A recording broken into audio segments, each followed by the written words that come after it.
Hello and welcome to the Live Rally Game Podcast. My name is Steven and we're back with more Surviving Reelfoot, the Decennium postseason deep dive content. And talking about her game today, we have Shawna. Shawna, how are you doing? Hi, I'm so good. How are you? Doing well. I didn't have a chance much to follow Survival Challenge, but you were out there on production this season. How did it go? It was a ball. I loved it. I remember coming into volunteering and they were saying you might get more tired volunteering than you did playing in the game.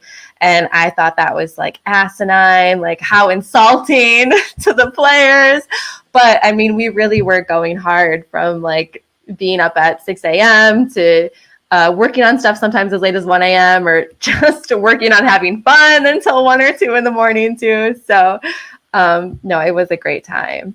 So this bodes an important question. What was more exhausting, your time in Surviving Reelfoot or your time on Survival Challenge production? Okay, as exhausting as it was being in production, there is still nothing like being on the ground, not having access to food or a toilet. Like no matter how late you're going to bed at night, the live game experience being in the game still takes the cake in my opinion. The layer of paranoia, I'm sure you don't miss that in the production side of things. Yeah, no, you don't have that too much. Although sometimes people would want to like take you off to walk somewhere, like, oh, we got to talk about this thing. And I'd be like, oh, we're going for a walk. Like, what are we going to strategize about? And it's like, no, we're just talking about this next step, Shawna. Like nobody's strategizing anything. So it's in the back of your mind. How has the rest of your recovery from Reelfoot been going? Good. It's fine. Like I actually say if somebody's ever nervous about playing a live game or doesn't want to play a live game, like one of the real treats from it, in my opinion, is that you get to enjoy some really lovely deep sleep after that game. Like I always sleep like so good for the 2 or 3 weeks following the live game. I'm taking like naps every day, dead asleep, sleeping, a good like 10 hours a night. And that's something that like money can't buy or melatonin can't buy. It's just like unbeatable sleep. So I'm doing great. Because definitely one thing the two games have in common is terrible player sleep conditions where you have absolutely nothing, at worst at best a tarp. Yes. Which game do you feel like you slept better in? I think probably Reelfoot, and not because the conditions were better, but because I knew what to expect, right? So I think like when you go into anything the first time, not knowing what to expect, there's just like a little bit of shock to the body of what do you mean? Like I'm sleeping on the ground just with open air and there's no blanket or pillow. This sucks. Like, how am I supposed to do this? So doing that for 5 days and then you just know what to expect. Your body has an idea of how bad it is. And then going out to do Reelfoot, it was like I don't know. My body jumped right back into the rhythm of it. I knew how long the nights were going to be. I knew that it was going to be like 10 minutes of sleep at a time. And it was just easier the second time. So nothing about the conditions, just the fact that I had done it before made it easier the second time. Did you have any rain in your Survival Challenge season? I don't. You did? We did. Okay. Night 3, it rained all night long. It was Gotcha. it was a thunderstorm, not nearly as treacherous, obviously, but it did rain like just really consistently all night long. Like it would sometimes stop for 2 minutes, but then that storm would pick up. So it just must have been like a really big storm cell that like spread throughout the entire night. It was not fun. For those of you who would like to watch Shawna play Survival Challenge 2023, episodes are dropping. There are 5 episodes out. So I think we're currently middle of day 3. So we have yet to get to the fun rain parts, for better or worse. Oh, yeah. So fun. Yeah, no, Macomb, Illinois. I have a love-hate relationship with it. I know. I mean, I feel like a better person for having slept out in the rain, but it was not my favorite nights. That's all I can say. No, but you like have a badge from doing it. I feel like, like for this season that I volunteered for, it really only rained for a couple of hours the whole entire time. And I know the players were grateful for that, but I do feel like you miss out on something by not having like some really bad weather conditions. But that's just me. Like I also come out to play these games to endure some suffering. Like I do want to suffer. I mean that. I think I said that in my Meet Me video. So I selfishly want everyone to get a little bit of that suffering experience out of it. Yeah. So talk me through how you fell into this world of suffering of live reality games. How did you discover it and what led you to it? Yeah, I think I have what's kind of, I don't know if it's the most predictable route into live reality games, but it feels like maybe a vanilla path into it is I followed some survivors on Instagram, and Adam, you already know where I'm going with this. I feel Okay, like, yeah. yeah, Adam Klein posted about Survival Challenge, and I was actually like fresh with a baby at the time, so I couldn't apply for that season. But I remember realizing like, wow, I could really like play this game that I love so much. It's not just like a lottery ticket and a shot into a black hole and never hearing anything again. Like what? So yeah, I just applied the next year and got to play. But I've like loved Survivor since Borneo. You know, I've never been a super fan. It's weird. Falling into like the LRG community has made me a much bigger fan of Survivor. Like I would have classified myself previously as like a casual fan, where like I've watched every season since it's come out, you know, since I was in 5th grade. But like don't question me on who won season 17 or anything. But getting into this world has like, I don't know, it's just like upped my level of fandom. I think as soon as you have starved and slept on the ground for multiple nights in a row, it moves you up a category of the fandom. Yeah, it has. You're right. I think so. So you played Survival Challenge 2023. You get to the end and you win the season. You beat out another actually Reelfoot alumni, Sebastian. No. Talk to me about, you know, after playing SC, we were like it's clearly you're not one and done. Where you're like, all right, I have to do this again, or is there some recovery time to figure out like, do I want to do this again? Yeah, there was actually recovery time, and I'll share that when I discovered live games, I applied for Survival Challenge right away.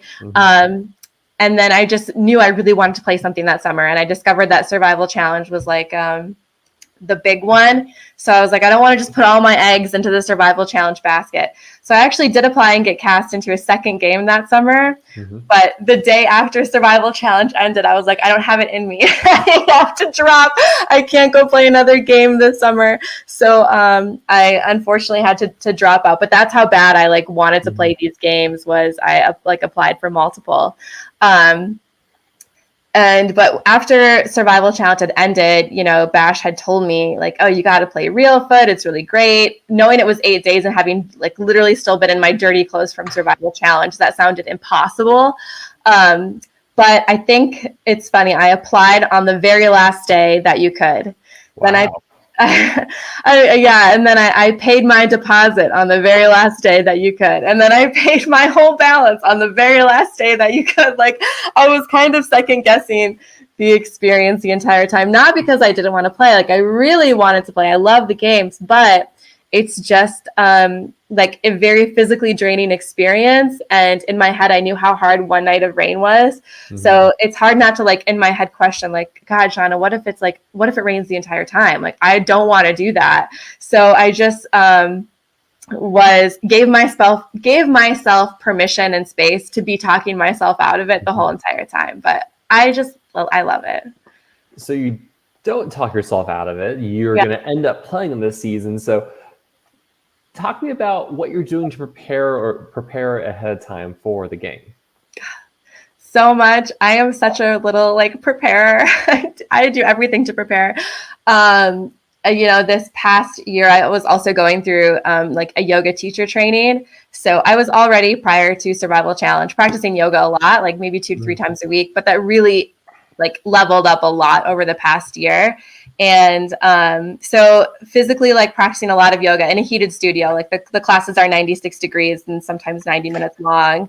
So the same degree temperature as it is in Tennessee in the summer. Exactly. So really hot classes.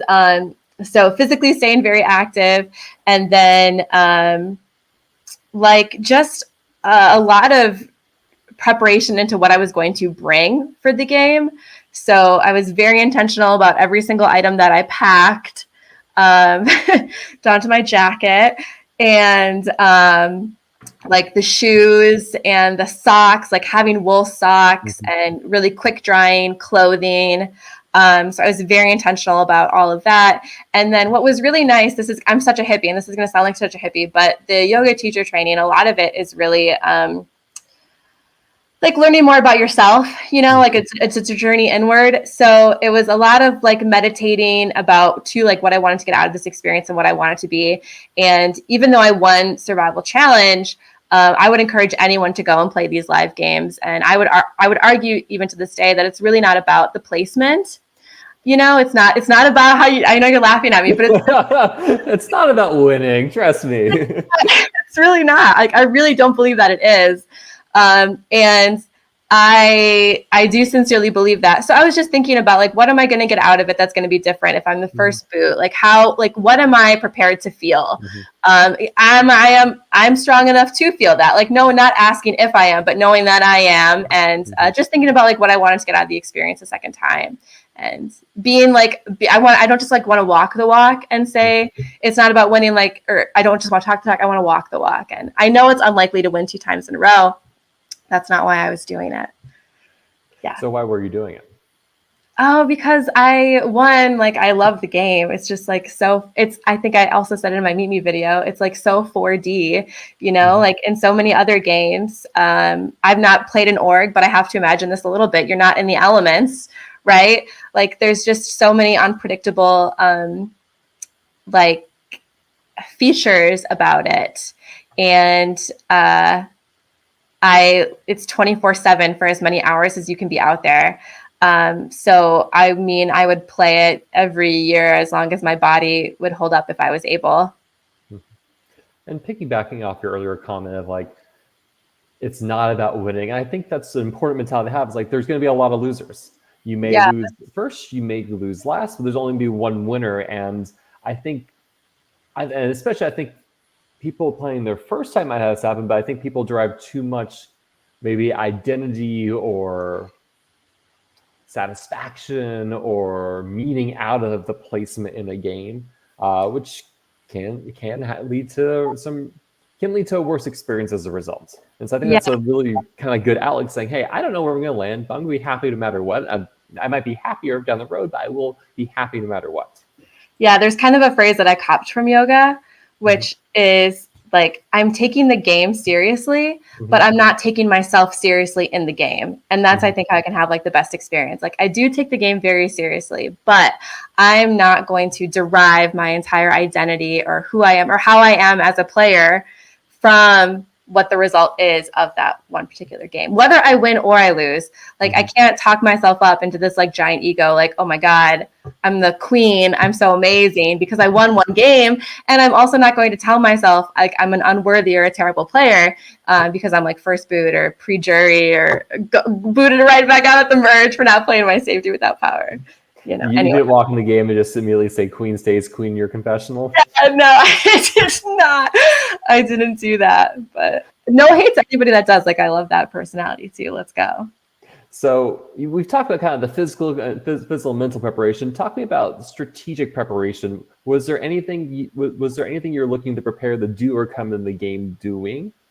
Yeah, definitely. So in Survival Challenge, spoiler alert, if you're watching or you're going to be watching, I basically played that game with no allies. It's really sad. Like, everybody that even in my first tribe, like, I'm kind of at the bottom. If we had to go to tribal council a couple more times, I think I probably would have been gone. So I just really had to play that game without allies. And then even those allies that I did form relationships with, like, everybody that I was working with, just one after the other kept on getting decimated. And even at the end, like, I think Sebastian is my ride or die. And in his exit interview, he's kind of like, I don't know. I don't know about her. So I'm sort of like, oh shit, I was like really playing by myself that entire time. And I'm so proud of that game and that I was able to do it. And like, play somebody said afterwards, like, oh, I love a cockroach game. That's really how I played. Like, I had to play a cockroach game where like you just couldn't it just wouldn't die. But that's another reason I wanted to play, is because I feel like I am a really social player. Like, that's my forte. And I was like, I would love to play this game that I love so much with an ally or two. Like, that could be fun. So I really wanted to find somebody that I could play with, a few people I could play with, have an alliance, make strategic moves, like, not just worry about surviving round to round, but actually kind of drive some of the decision making that was happening. And we'll definitely touch on some of those allies you make down the road that are pretty key for both your game and their game as well. Mm-hmm. I want to talk about the Spectre Survival Challenge coming to this game, coming in as a winner from not from Reelfoot, but from a different series.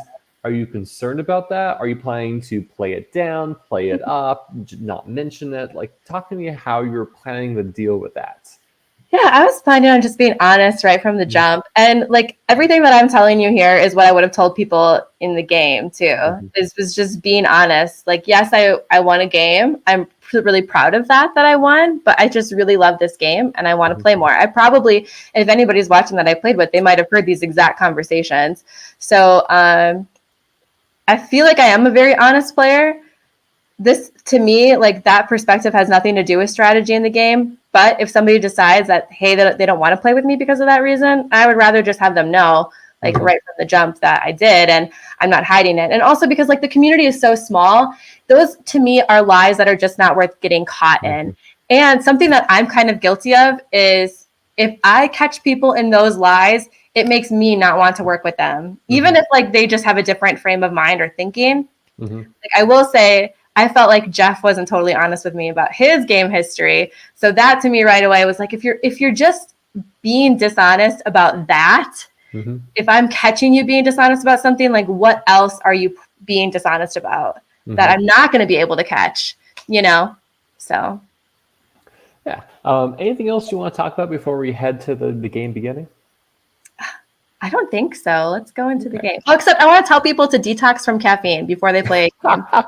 Well, Reelfoot's a little nicer because I think they'll still let you still smoke or vape or whatever during the game. I know Reelfoot, Survival Challenge. I've seen people get hit hard by that kind of like caffeine withdrawal and nicotine. Yes. Yeah. So just like take care of yourself before the game. I know I probably take the game prep too seriously, but I would really advise anybody to just like take the prep seriously. Anyway, that's it. One other thing I forgot to ask. So both Reelfoot and Survival Challenge are similar in that you have a good day and a half or two days in the game with no vote outs. Survival Challenge just then accelerates it and crams the entire game into 3 days, while Reelfoot's going to stretch out over the following 6 days. Were you planning on playing differently or doing that because of the difference in the time you have in the game? I mean, I love that we had longer time to strategize. I was kind of scared because I think that sometimes those shorter tribals, they can like help you or hurt you. I think there was a couple times where having really short tribals probably hurt me in Survival Challenge, and other times where it probably really helped me. So just knowing that was going to be the same thing with Reelfoot, that having more time to strategize at some points would really help me, and at some points it would really hurt me. So I was just excited to see what that difference was, but I love the idea of having more time to strategize. Like, you're just telling me I have more time to play this game that I am such a big fan of. So that was great. Comment from Austin, both a Reelfoot champion and a Survival Challenge alum. 100% agree about not lying about your past games. He tried lying in a game before thinking people wouldn't know, but you just got to own it. Yeah, exactly, Austin. So you arrive at Reelfoot. Before the game begins, you have a chance to maybe mingle and see some of the other competitors. Are you recognizing anyone, or is anyone standing out to you in that pregame? Yeah, so I'll start with people that I recognized. I recognized Hannah right away. We rode in together, and I recognized her from Outlast Season 2. I'd watched that because I had a friend playing in it, so I wanted to watch. So I recognized her right away. I recognized Jordan and Melanie from Survival Challenge. Melissa was one of the last people to come in, but I obviously recognized Melissa from my season of Survival Challenge. And Jeff looked familiar, but I couldn't place him at first. I just knew like, oh, I recognize you from somewhere. So like the community is small, but that was really, I think, it. Oh, and Sandra, I recognized Sandra too from Outlast. But that was really it. As far as like making a first impression, I mean, does anybody make a bigger first impression than Crazy Carl? Like, what did Carl do to make an impression? I mean, he was just at his normal speaking volume, which is quite loud for everybody else, like sitting quietly at the porch, like trying not to make eye contact and like not saying their names or anything. And Carl's like, I'm ready to get out there, man. Like, if you're on my tribe, you're not sleeping on the ground. We're going to be building a whole shelter. Like he's just going at 10, which terrified me like a little bit. I was sort of like, Carl, I love you. He knows I love him. But I was like, I don't think I want to be on this guy's tribe. Like I'm a little bit afraid of what I'm going to be in for with this guy. And that was it. Debbie, of course, like she shouted out that it was her birthday tomorrow, which it was also my birthday. She's gonna hate me. I'm like not a birthday person, so I was planning on really not saying anything until probably like the end of the day of my birthday. Just like I don't have my birthday on Facebook. I don't like birthday attention. So us sharing a birthday was like not good for my mental state. But that was it, I think, as far. And then Joe did kind of make a big first impression because she was just like very frenetic energy, like really excited, ready to get going into the game. Yeah. This is something I'm going to ask earlier too. One of the things that struck me about your survival challenge, at least one of your opening confessionals that we've seen, is you say, I'm not going to use the word female schmalliance in this game, but I would want to play female forward. Was that a mentality you were also taking an approach to your Reelfoot game? Yes. And I will say that I will always play a female forward game. Yeah, again, I'm not going to use the word schmalliance. I think that's kind of like a bad luck phrase, but I will always play a female forward game. And I kind of want to classify this as like female forward is not female exclusive. Like I aligned myself in Survival Challenge really closely with Jordan from my Woya tribe. Sebastian was who I did share a final 2 with and who I did go to the final 2 with. So what I mean by playing like a female forward game, I guess, is if a bunch of people are coming up to me and sharing like names of women, I just want to understand kind of like where it's coming from. And if it's challenge strength, like, okay, is it really challenge strength? Is it challenge performance? Or are they really performing well and they just look like they don't perform well? Does this person look small? It's not like very many of these challenges say like do 50 push-ups or like lift this big thing and carry it, So I just like to make sure that I'm not participating in picking off women from like a fictional place too early on in the game. Yeah. Or kind of the idea, like we want to keep the tribe strong. This person's a challenge liability as being a code word. Like this, we want an easy boot. This is the excuse we're going to get to justify voting you out as an easy first boot. Yeah, exactly. Yeah. And like also in this game, even though I was again playing a female forward game, my ride or die from the beginning was with Maddie P. Like I played with Carl very closely. So sometimes I get nervous that like I'm very public about playing a female forward game. But I mean, I think everyone should play a female forward game. I don't know. So you're divided up into your tribes and you are on the pink tribe, the non-Kana tribe. What's your initial impression of this group of people? I'm actually like thrilled with the balance. Like pretty quickly I'm like happy Carl's there because he's just like free entertainment and a very hard worker. So I really like that. Like I felt like I fit in very well in there. Like I could find a place in the middle, which is exactly where I wanted to be. Like with Carl there, I was certainly not going to get pushed into a leadership position where people were like looking to me for something because Carl was owning that and he was doing it well. And then I also did not think I was going to like sink to the bottom either. So I was really happy with the balance of that tribe. And I thought that Reelfoot did a very good job like removing connections. This is so. Remember when you mentioned specifically bringing your jacket? I was like, someone else has talked about your jacket. And I was like, I think it's James. I can't remember, but it was James who somehow ends up with your jacket at a certain point. When his clothes are soaking wet. Yes, he does. James does end up with my jacket. So like I said, I take my preparation very seriously. So I found these change robes. They're waterproof on the outside, but fleece lined on the inside. They're very, very warm. They're used for like a lot of times by surfers in the UK, where they get done surfing and they change within them. But I use that for my rain jacket. And James's stuff was soaked from the rainstorm. So he was like shivering and really cold when we were on the deck. And I was awake at this point. So I just said, hey, if you want to use my jacket for a bit, you certainly can. And then he just never gave it back. Did it walk out of the game with him too? No, it didn't. No, didn't, but he like assumed possession of it, and then it rained that whole entire day, and he was wearing my jacket the whole time. So I was just kind of like looking at him, like waiting to get it back. And at some point, I was like talking to somebody on my tribe. I was just like, I really kind of want it. Like, I hope I get my jacket back.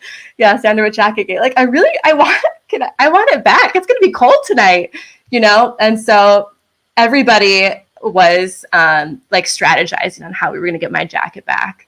And it was like Blake and James, I think, outside of the tent, and Jeff just like kind of shouts out, like, hey, James, you know, Shawna's like really cold. She could probably use her jacket. And he just kind of like pretended he didn't hear me, but or didn't hear that. And I was like, it's okay. It's okay.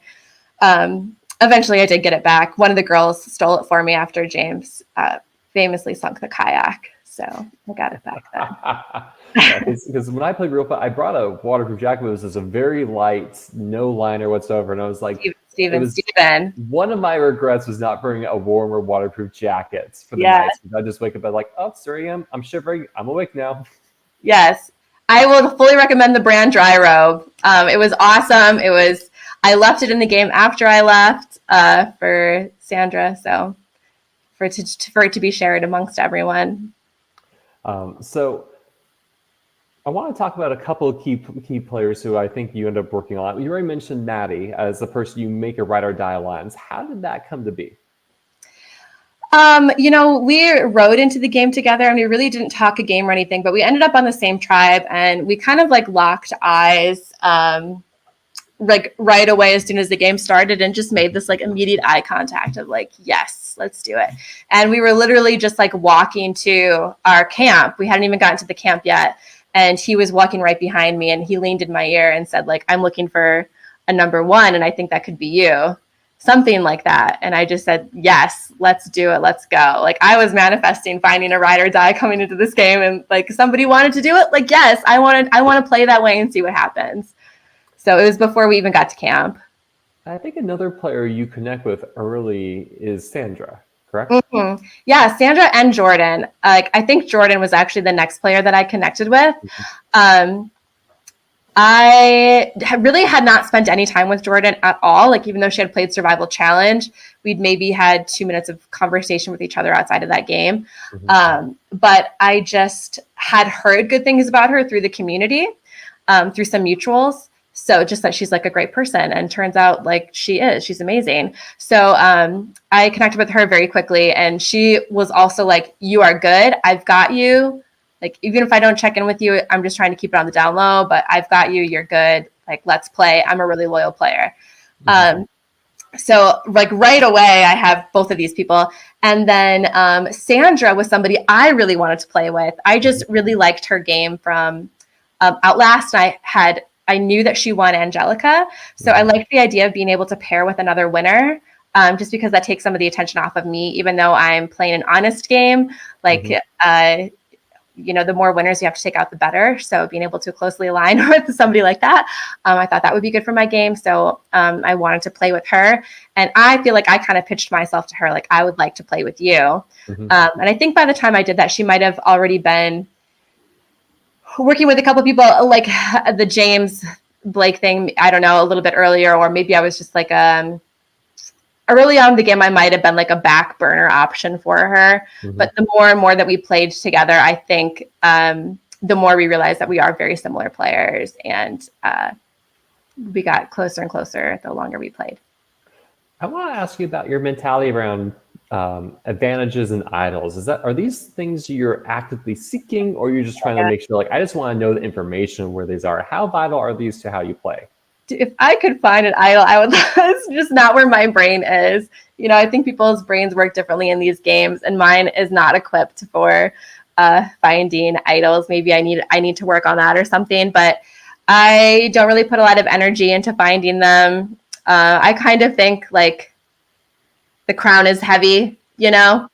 Yeah, I get it. Yeah, the crown is heavy, right? And I know that they come into play, but the second you play one, successfully or not, the target is bigger. And especially if you play it successfully, like, people are coming for you now. Like, don't think that they're not. So I love to know where they are. Don't necessarily need to have them. If I did have it, I would want it to be an absolute secret, and I would be prepared for going out of the game with it in my pocket and having the luxury of being able to kick myself for not playing it correctly. So like I know that they can help you and that they have helped you and save people. Tony being a perfect example, Melissa, another great one of good idle plays, but also those two didn't win the game either. And I think good idle plays had to do with that, to be honest. So how actively were you searching for the idol in the non-contest camp? Not at all. Okay. 0. I mean, sure, I'll look at a tree. Like if I'm walking by, I'm like kind of looking, but that's just really not where my energy. And it's not even that I'm like actively saying don't look for idols. It's not a personal gift that I have. I can't. It was funny, even at production for Survival Challenge, Phil, I don't know if you are familiar with Phil. He played my season. He found 3 hidden immunity idols during our season, spoiler alert. And we were helping like set up a camp, and there was a tribe flag with cloth tied around it for the merge flag. And Phil was like, oh, that'd be a great spot to hide an idol. And one of the people on production was like, yeah, there's literally an idol hidden in there. So like he just like has the gift of where idols are. Like I don't share that with him. It never would have occurred to me to look under this cloth on the flag. Yeah, when I played Reelfoot, I got a clue, and it still took me 24 hours to decipher the clue and find the thing. To the point where production started giving clues to other people because I suck so badly. So I feel it. Yeah. Talk to me about fire tokens. You learn that fire tokens are in the game. Everyone starts off with one. What do you think of that? Honestly, it's just like more brain energy that I don't want to do. Like same as how I don't want to like find idols and deal with it. The fire tokens is also like, oh God, I feel like this is going to hurt me more than it's going to help me. Truthfully, but I'm here to be a good sport and prove me wrong. Fire tokens, let's have a great time together. I want to be friends with you. So I did try to play that way, and I did successfully like keep and hide 2 fire tokens for myself before I got out of the game, but I don't think anyone knew about. So and you were able to bring those. Was that from the first vote out or second vote out? First vote out. Okay. Yes. Yes, and I did bring those to redemption and added them to the pod or whatever. So. And then you learn that redemption is in play this season. It's not going to be a surprise. What's your thought on redemption as a twist in the game? I do love redemption. So as much as I'm like blech on the fire tokens, I love redemption because I'm out here to starve and suffer. I want to maximize my suffering. I want to maximize my suffering. Yes. So knowing that even if I was the first boot, which is just as likely for me as anybody else, it was nice knowing that I was going to have a chance to suffer a little bit longer. I want you to place your bets. Will Survival Challenge ever incorporate a redemption element into the game?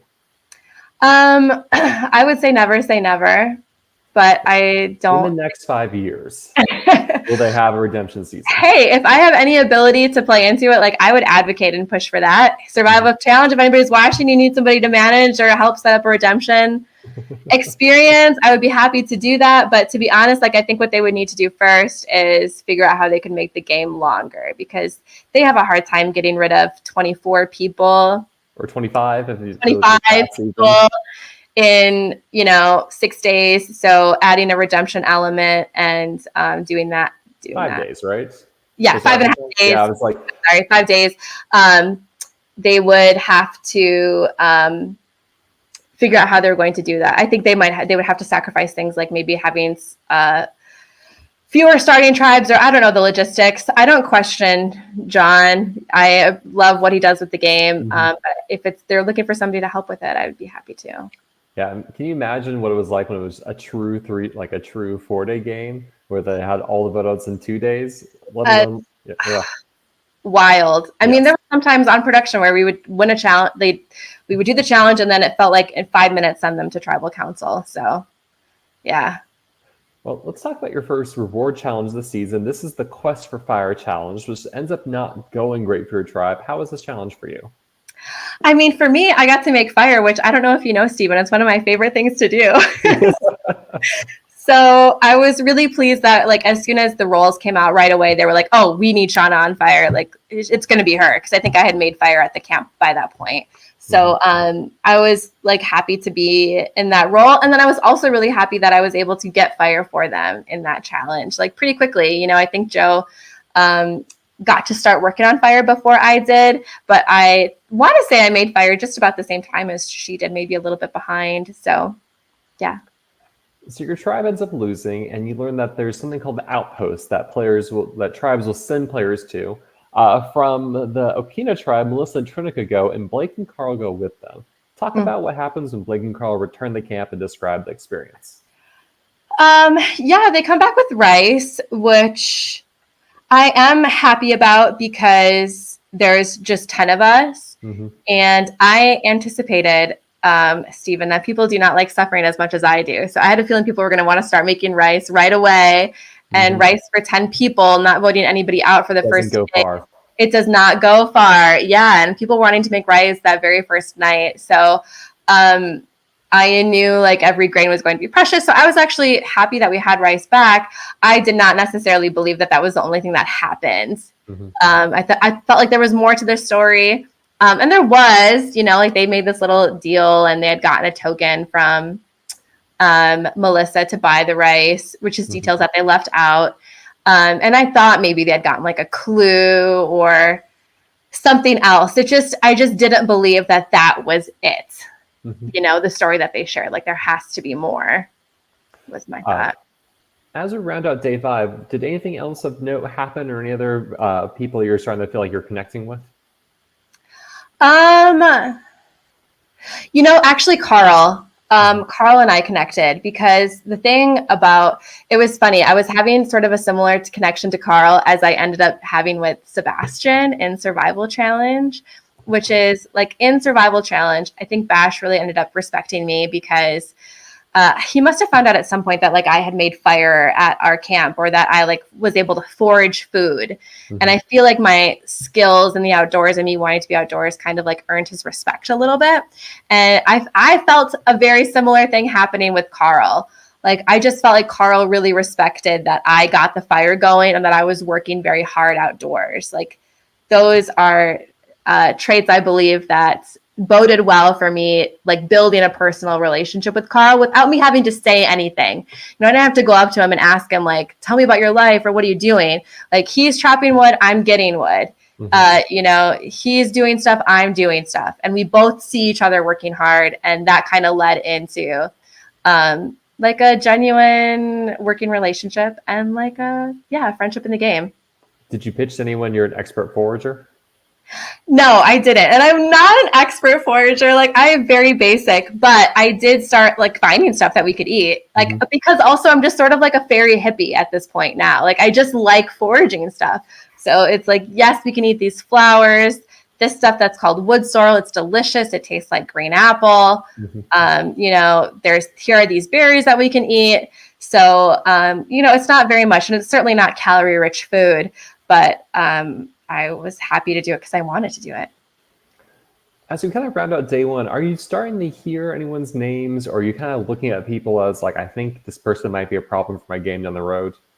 I think I did hear Debbie's name on the very first night, to be honest. I think I did. I think it was when I sort of had pitched something to Sandra. Oh God, I hope Sandra's not going to be mad at me for sharing this. We're out of the game, right? It was nothing mean. She just said, like, I think you're going to have to say goodbye to your birthday twin. Something like that. Something to that effect. And I was like, oh, okay. You know, to be honest, as long as it wasn't me, that I was fine with whatever name was being thrown out. Sandra says never.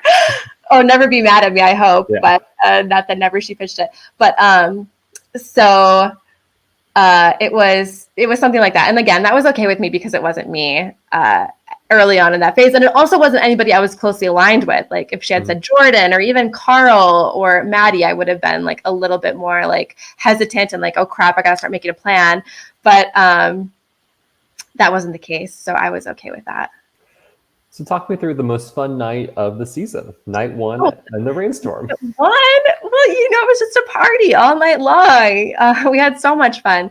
No, and I think it was actually funny because they did check on us on the walkie-talkie, and probably a half an hour before the lightning strike, I want to say it was Pete came over the walkie-talkie and just said like, hey, we're just checking in. How are you guys doing?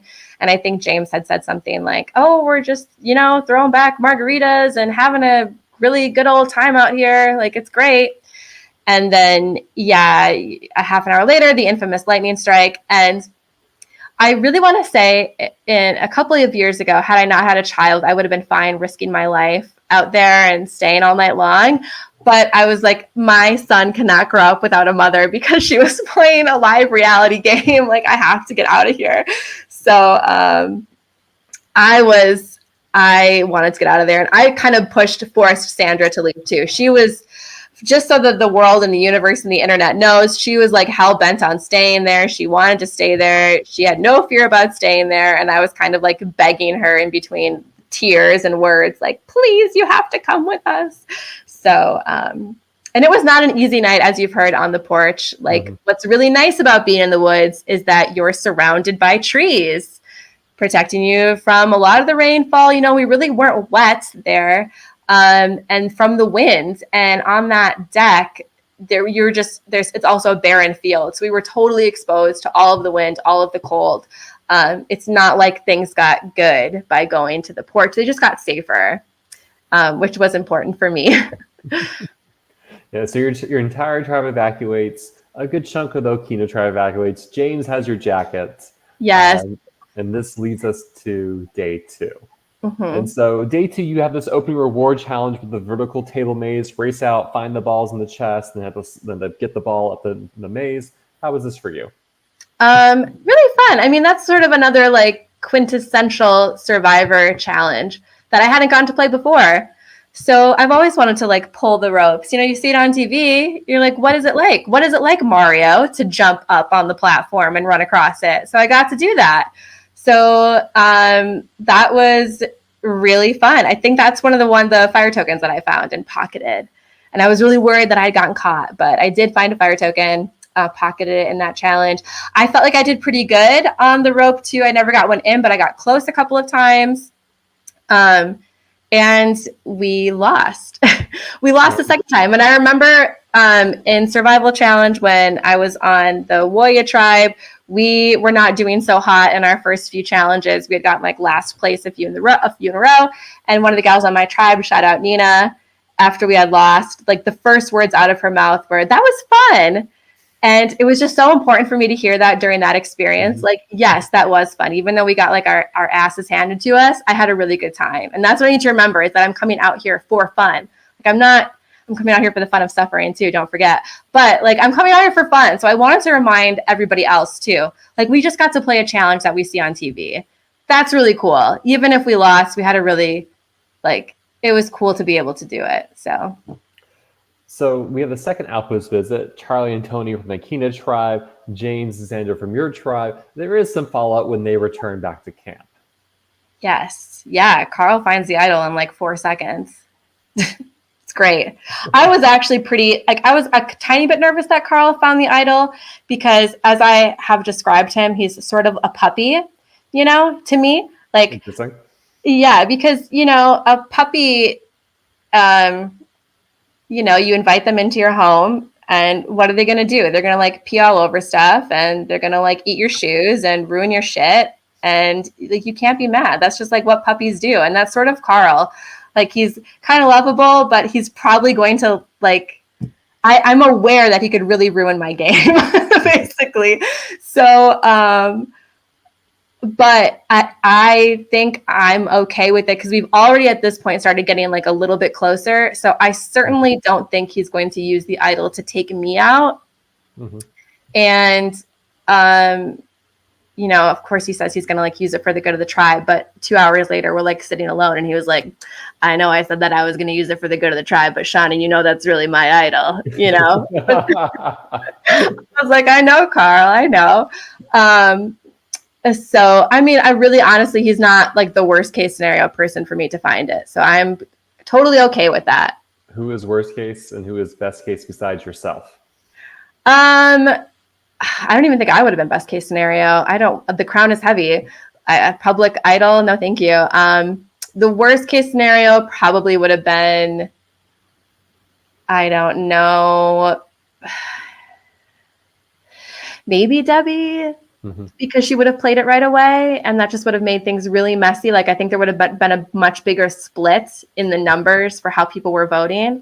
Like, unfortunately, people were really united for that one vote, you know, and I think uniting on that one vote allowed us to unite on the second vote. So that probably would have been problematic if Debbie had found that. Same with like James or Blake. If they had found it, that would have been worse than Carl for sure. I would have even been nervous if like my close allies had found it too, because I wouldn't want people coming for them and then having to deal with like that chaos. Best case scenario is honestly probably Carl, how it fell out. Honestly, I don't know if I'm just saying that because that ended up being okay, but that was okay with me. I forgot to ask you earlier, you know, you also have a Shot in the Dark in play this season. What do you think of Shot in the Dark? I love Shot in the Dark. I love it for players, and I love it for having to split votes. Like, it just takes the strategizing to the next level. It feels like, you know, when you buy a board game and you've played a bunch and then you can buy like an expansion pack or an add-on, that feels like an expansion pack add-on rule. And I like that we're playing with it. Probably the best things the 40 seasons have given us, I feel. Yeah, like, and most of the time it doesn't work, you know, that's why they call it a shot in the dark, but occasionally it does, and that's really cool. So yeah. So you have your final reward challenge is the idle hand challenge, balancing the little idol, knocking off someone else's. How do you do in this one? Oh, I actually got a point. Ah, there you go. I one of our points, baby. And that's a little bit of redemption for me because I played that in Survival Challenge and just like kind of did a comedy show making fun of myself the entire time. So I did well. For me, this is kind of when James and Blake start, for me, being a little bit problematic with how they participate in challenges. And I say that because I feel like they kept jumping back into the ring to play in additional rounds without talking to anybody about, like, we didn't get to decide as a tribe, like, who's going back in. Because everybody had to play once, and then you could send additional people back in. Like, James and Blake, they just went back in, figuring that, like, of course we would want them to go back in. You know, but so there was like no opportunity to discuss as a tribe what we wanted to do. And like, I think one of them might've gotten a point, but the other one didn't. And it just, at least that's how I remember. I could be remembering it incorrectly too, like in my delirious, fatigued head and brain. But I felt like in challenges, they both really wanted to take on the hero role. Right? Like, they both really always wanted to be in the hero role for those challenges. Like in the kayak challenge, James wanted to go the farthest. He wanted to go all the way out to 4. In the calling challenge with the puzzle, Blake really wanted to be the caller. Whether he self-sabotaged that on purpose or not, I guess I don't know. But anyway. Yeah, so you lose this reward challenge. Kind of back at camp, what's the vibe of the Okina camp like? You've lost the reward challenges. You'll eventually have an immunity challenge. The reward challenges don't matter, but they kind of do. It's so kumbaya, Steven. We're like so happy and chill. Like, we're just like loving I'm just kidding. It's awful. It's not kumbaya. Like, we are preparing for our first tribal, because even if we don't go first, we know we're going. Like, that's happening for sure. So there's whispers of strategizing and nailing down alliances. And it's really, even at that point, not so much who goes first. I'm so sorry, Debbie, but what happens second? Like, what are we doing after that vote? That's really what the conversations become about. So that it's not kumbaya. So talk me what you're initially seeing the battle lines as on your tribe. It's, to me, it's split out in a few different ways. So there's me and Maddie P, who I think of as kind of a duo. And we're also working with Jordan and Sandra and Jeff. Jeff is the only one of that group that I really don't consider myself working with, but the others are. I consider myself in a separate trio with Sandra and Jordan. Blake and James are a very strong duo. They're in their own duo. Debbie is alone. Carl and Kiri are a duo. And I also see myself in a duo with Carl. And in a 3 potentially with Kiri, because Carl really wants that. He wants me and Kiri and him to be a trio, which I'm on board with, because I really felt like Carl was going to be my in for Kiri. I didn't have anything against working with Kiri. My read on her at the very beginning was that maybe she wasn't super interested in working with me. And I just do not want to push myself on somebody. If they're like not about it, I would just rather give them space and time and find like a genuine point where we can connect. I also now understood after the game that she had played a 6-day game before this game. So I think girl was just really tired and didn't want to socialize with anybody. But I was in my first few confessionals, if they get used and the episode airs, I'm like very nervous about Kiri right away. Like, I don't know. I'm super nervous about her. Seems like a very strategic player. She voted out her husband in a game. Like, I can't trust her. So I was right not to trust her because she's great. But that to me is like how it all is going. Yeah, because from talking with James, he kind of felt like you and him were just kind of on opposite sides of the tribe, and that it was just not going to work out, the two of you being allied.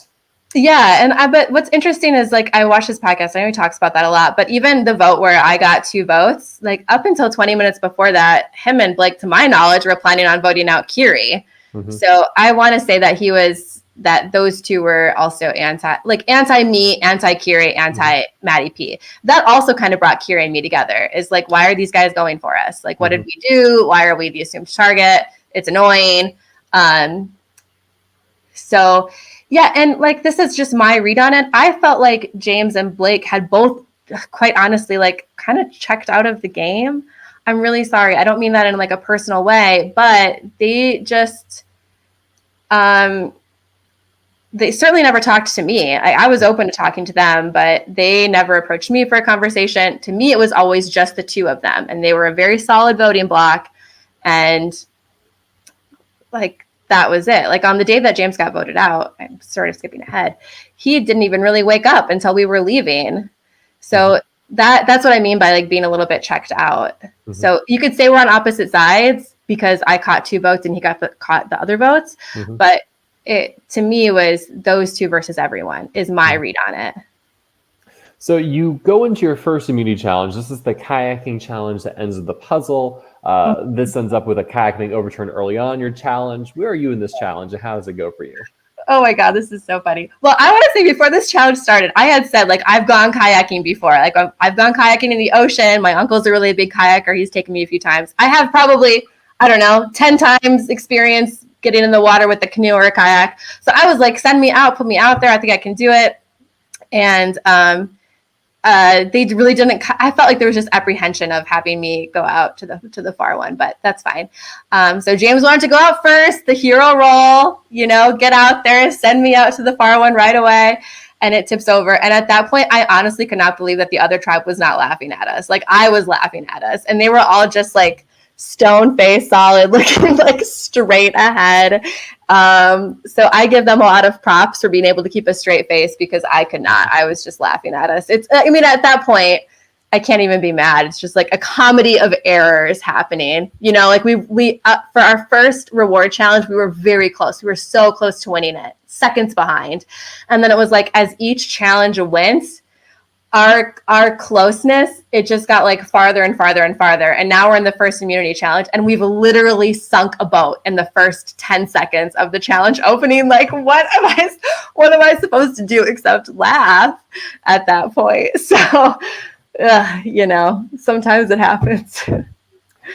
So you all are able to complete the kayak portion, but by the time you get the puzzle, the Okino tribe has solved the puzzle. And with that, you are going to the first tribal council the following morning. So you have kind of all night and the rest of and some early morning to deliberate. Talk me through the strategy of this round. Yeah. So Maddie P was really passionate about saving Debbie, and I went back and forth. For me, it really was not so much about Debbie versus James, which is really the other name that was being floated out there. Mm-hmm. It really wasn't Debbie versus James for me. It was Debbie versus Carl. Because if we had voted out James, we would have had to have left Carl out of that vote. And I did not want to leave. Why? Carl. Because he would not have liked that. Like that would have been really, and that's not a relationship I wanted to burn. Like I sincerely thought Carl could have been a good path forward to me into deep sections of the game. And me having a working relationship with Carl was much more valuable to me than having a working relationship with Debbie. Mm-hmm. So that's what that first vote was for me, was about, Debbie versus Carl. So I would have been honestly just as okay losing James on that one, but Carl was not. And I had a conversation with him that night because I wanted to figure out what his 2 and 3 were. Like, what do you want to see happen after this vote. Because if he had said like, well, I want to see Maddie P go, or I really want to go after Sandra or Jordan, well, then maybe it's okay if I burn Carl, because like I'm more loyal to those people at this point. But he had said he was okay with splitting those two up, James and Blake. He used a phrase, I hope he doesn't get mad at me for saying this, but I felt like it kind of became famous around our camp. Like something about like the two boys are like, they're hogging it, or like they're hogging each other all night long, or something like that. Something about hogging. And it was like a phrase that we would use internally with each other. Like, yeah, Carl's on board because he sees that they're hogging each other. So knowing that Carl was on board for them next, then I really felt like it has to be Debbie this time, because I don't want to burn Carl now, and he's okay with getting these guys next. So why Debbie at all as the first vote?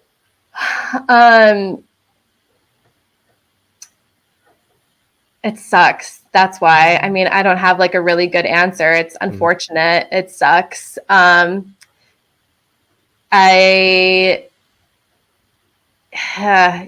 I mean, I don't know. There's because somebody has to go first, and it was Debbie this time for this game. Like sometimes a name just starts to get out there, and then it's almost like a self-fulfilling prophecy, and it sticks and it goes, and that's the way it heads. Like that's just kind of where the ball started tumbling, and then it continued to tumble in that direction. And it's really hard to stop that once it's in motion, you know? So that's what happened. I mean, there's some challenge performance things, but we certainly can't argue that, like, I mean, again, a boat literally sank. None of us were like doing amazing or like carrying us to victories in like an Aussie style in those beginning challenges. So yeah. In retrospect, who would have been your ideal first vote out from the tribe? I mean, like if I could just have it my way and everybody was on board with it, probably James. Because I also think he hindered Blake's game too. I'm so sorry. James is going to think I hate him. I really don't.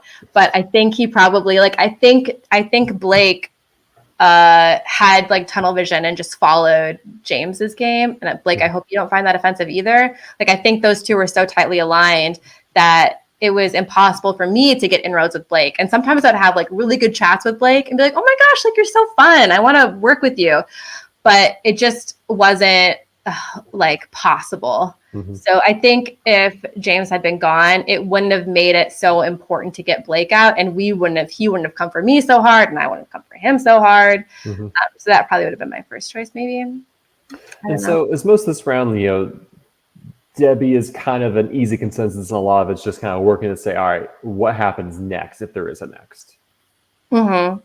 Yeah, and what happens next is like we all decide that it's going to be James next. And that's why he catches 2 votes on that first tribal, is because if James and Blake vote differently, right? If they decide, well, what if she plays her shot in the dark? We don't want to go.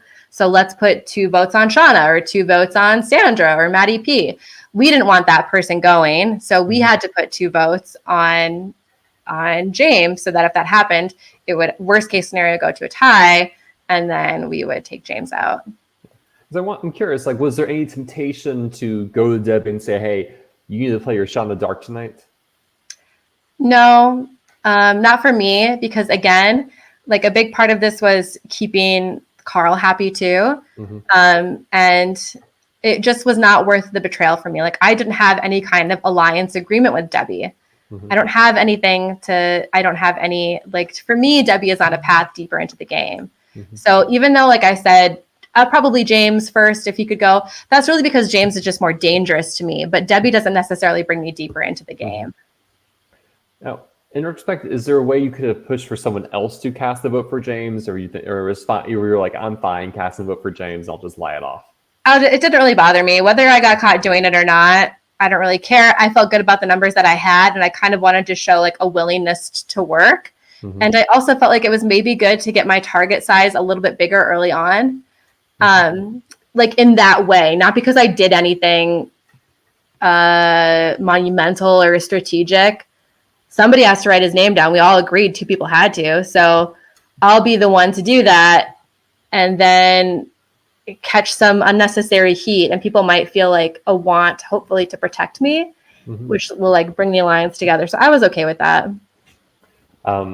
Is there anything else about this round or that second night that you want to bring up and talk about?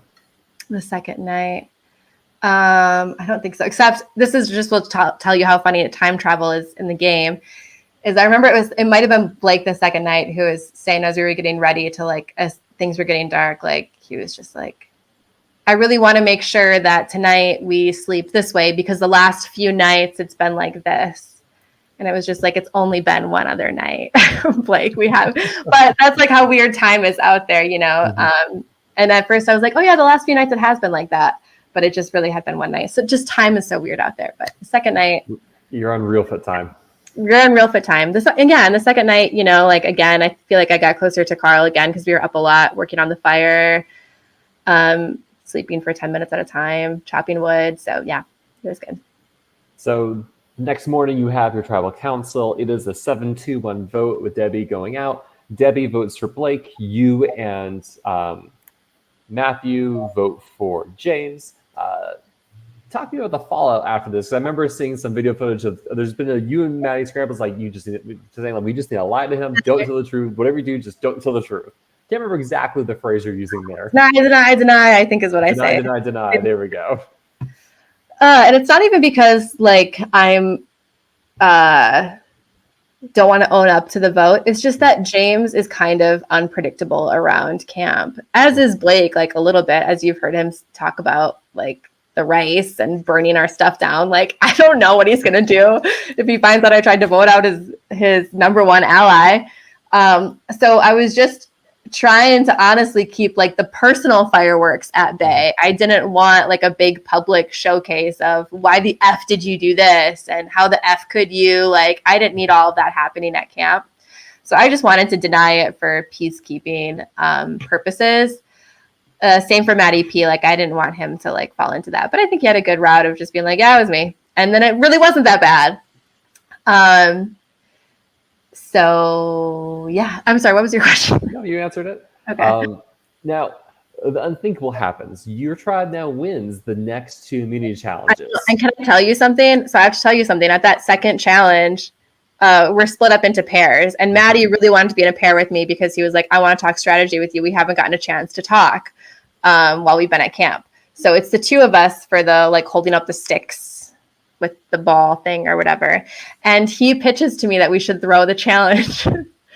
That's how bad we wanted those two split up, Blake and James, is he was like, do we throw this challenge and go back to tribal council? And you're correct. We have lost 4 or 5 challenges in a row. 4 challenges in a row. Yeah. 4 challenges in a row. And Maddie is pitching that we throw the 5th challenge. Like that's how volatile things are at camp. Like it's just unpredictable chaos.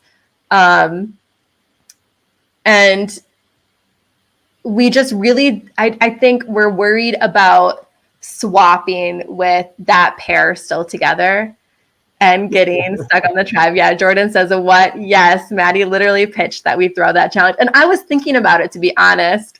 I was thinking about throwing it because like things were that bad. And we're just nervous about what's happening in a swap. So ultimately we decided not to throw it, which would have been a really hard thing to do anyway, because we had such a big lead up in that challenge. So I think even if we had planned and decided like, yes, let's throw it, we would have not been able to. So Maddie also apparently pitched the Carl, so you weren't alone in hearing that. Okay, great. Yes, I'm telling you, he pitched that we throw that challenge to split that duo up. We did not want them operating in the game because they also would have like torn our games to shred, like thrown us under the bus, torn apart the alliance, flipped to the other side. There was just so much unpredictable chaos. Is like, is it just better to split that duo up? Mm-hmm. I mean, in your mind, when do you think a swap will be? Sometime that day, which I think it was. Was it sometime? No, was it the next day? It was the next day. Yeah.